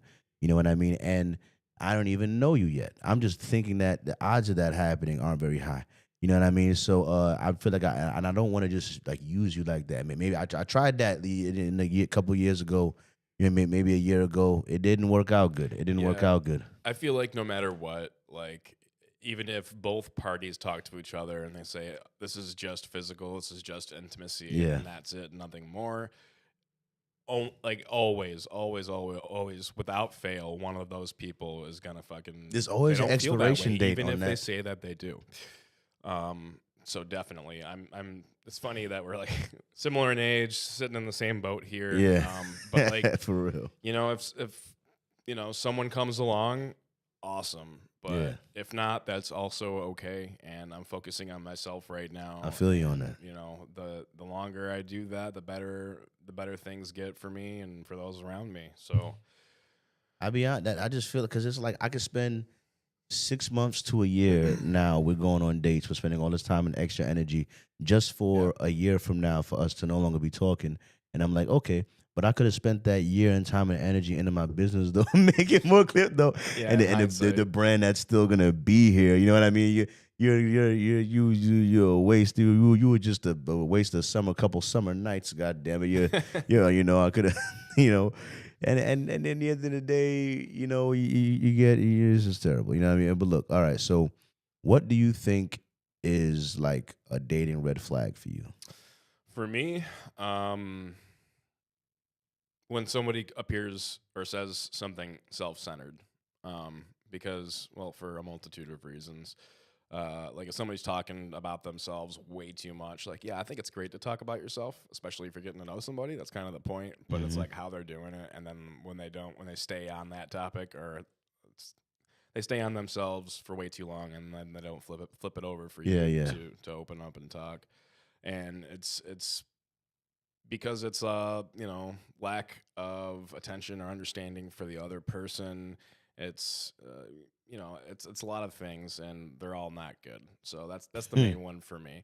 And I value intelligence and other people very highly. And if you can't hold a conversation with me, I mean, like, it's one thing if you don't know something and you're like, oh, tell me more about that. yeah, I don't know what that means. But like, yeah, pretending that you do, or like just straight up can't hold a conversation yeah, because it's just not there. That level's not there. That's definitely a red flag for me as well. And not because, like, if somebody isn't intelligent, it's not like a red flag because they're not. Like, hmm but it's a red flag. It's just a no for me. yeah. Yeah. It's just not something that you want to engage with over Correct. time. You know what I Yes. mean? I Yeah, mean, like, because I have friends who, like, maybe aren't the sharpest tools in the shed, but I'm not yeah, gonna date that person. exactly, exactly. You know what I mean? Because like at the end of the day, my I agree with you. I agree with you with that because my thing is like you gonna watch my kids. You know what I'm saying? And now Right. Right.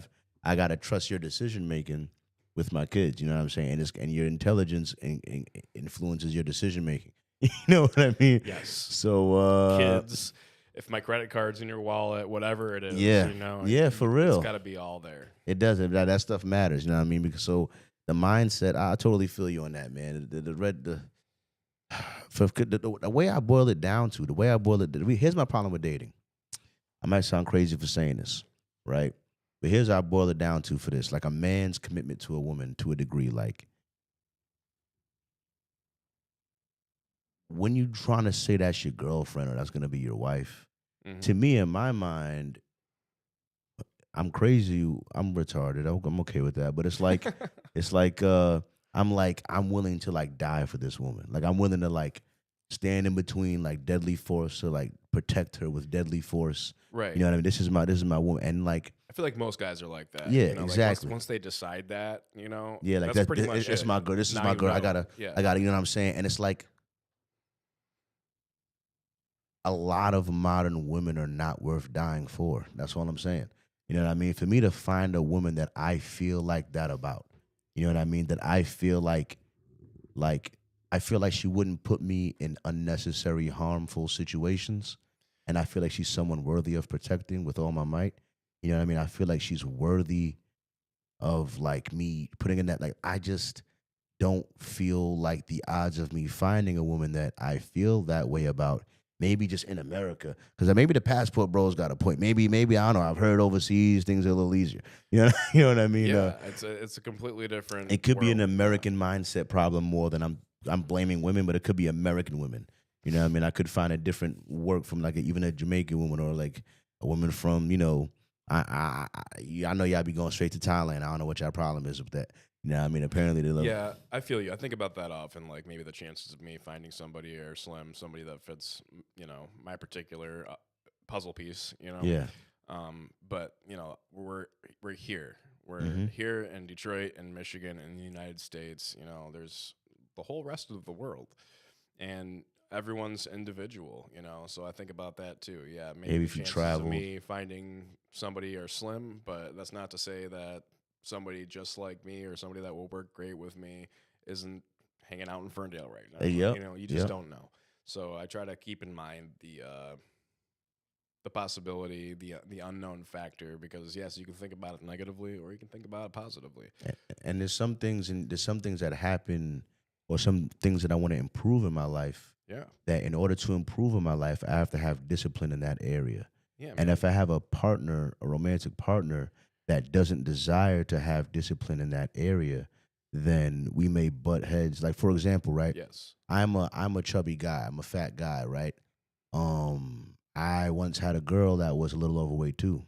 And I was like, listen, it would be, I think, harder if like I was a naturally skinny guy and you're a chubby girl, and now you're like, well, you have to be more disciplined in this eating and food area and I'm naturally skinny, so I don't gotta give a fuck. You know what I mean? As opposed to being like, hey, we're both chubby, and if we both don't have discipline in this food eating area, we are both gonna be fat. So I think about that when I was gonna go something like because I have to get better at dieting. I have to get more discipline in that. And if I get with a girl that for some reason is just naturally skinny, she doesn't care at all about that she just finds that annoying. You know what I mean? She's not gonna value that. You know what I'm saying? Yeah, but if you find somebody that is gonna act like that or treat that situation like that, then maybe personally, that person wouldn't be for me anyways. Because you could be Yeah. with somebody who's like you guys don't have that in common together, Mm-hmm. but they could be completely supportive of you and Yeah. help you out in other ways. You know? Exactly. And Yeah, because it could be that way with food. It could be that way with some substances. It could be that way absolutely, with maybe some sexual practices or whatever it is you want to be disciplined in one certain way. You know what I mean? If that person doesn't mesh with your philosophies on how to do certain things, it could deteriorate your progress that you've made in certain ways, and it just causes friction. You know what I mean? So we got to be on the same page, me and Shorty, man. Sometimes some shorties live like chaotic lives. They live like really Oh, yeah. like me. I have my week. Like I know girls like excitement, last minute shit. I hate last minute shit. Brendan, how long did I have this podcast scheduled for? You know what I mean? I got shit scheduled the week ahead. I got my week is 2 planned out, my months month ago, planned man. out. Yeah, Yeah. like I'm not a last minute guy. I don't like last Me minute. Last either, minute makes yeah. me like stressed out. I know it's coming. I got to prepare for it. I had time. And the like, ladies are always like, "Oh, it's spontaneous." yeah, it's like, no, it's stressful. Yeah, You're it's stressing stressful. me out, yeah, man. yeah, man. This is not how my week was supposed to go. This was not in the budget. This was not.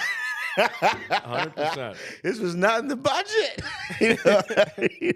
Most importantly, the budget. Nah, anyway. All right. So, do you love America? I do. I'm in a love-hate relationship with America. I respect that. If you had to give advice to your 20-year-old self, what would you tell 20? him?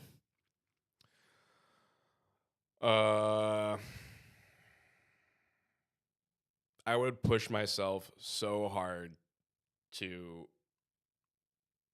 think about setting aside, to think about planning financially better.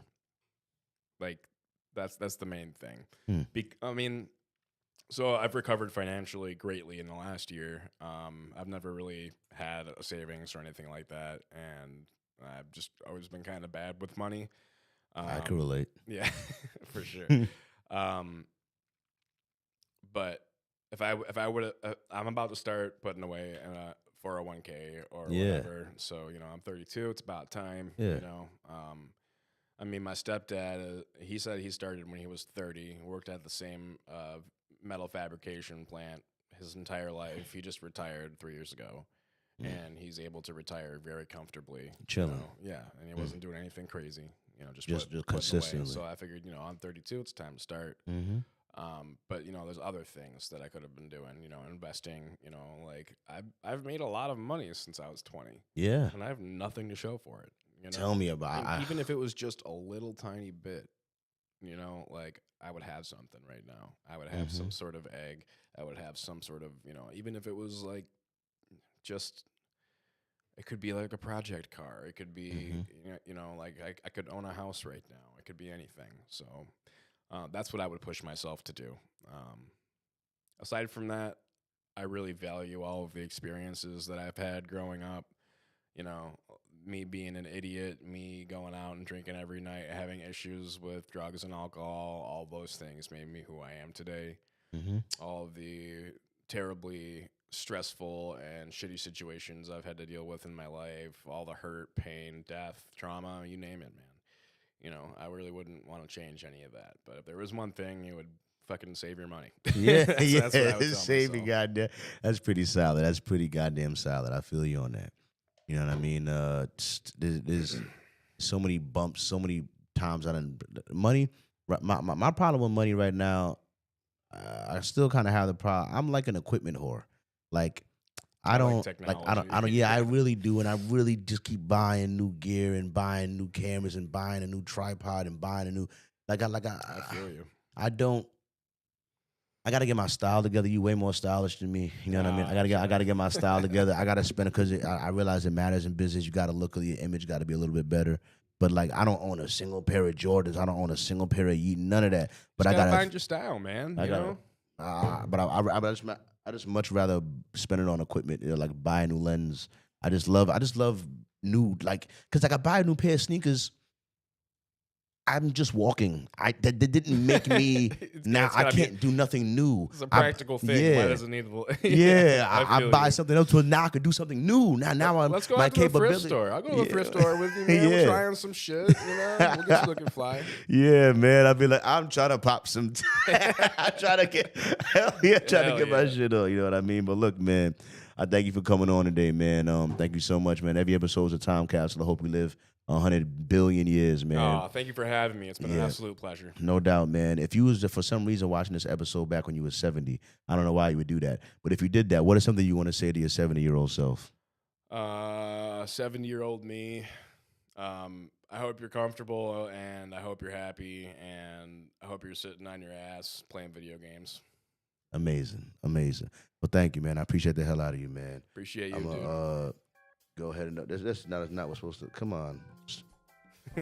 God, and now you're gonna come on. You gotta hire a DJ. This is I'm telling you, man. I know, right? Thank you. You know what I mean? But yeah, I already know, man. Look, there's a lot of places your ears could be. I'm honored they chose to be with me. When in doubt, use calm honesty to express your vision. And most of all, thanks for listening.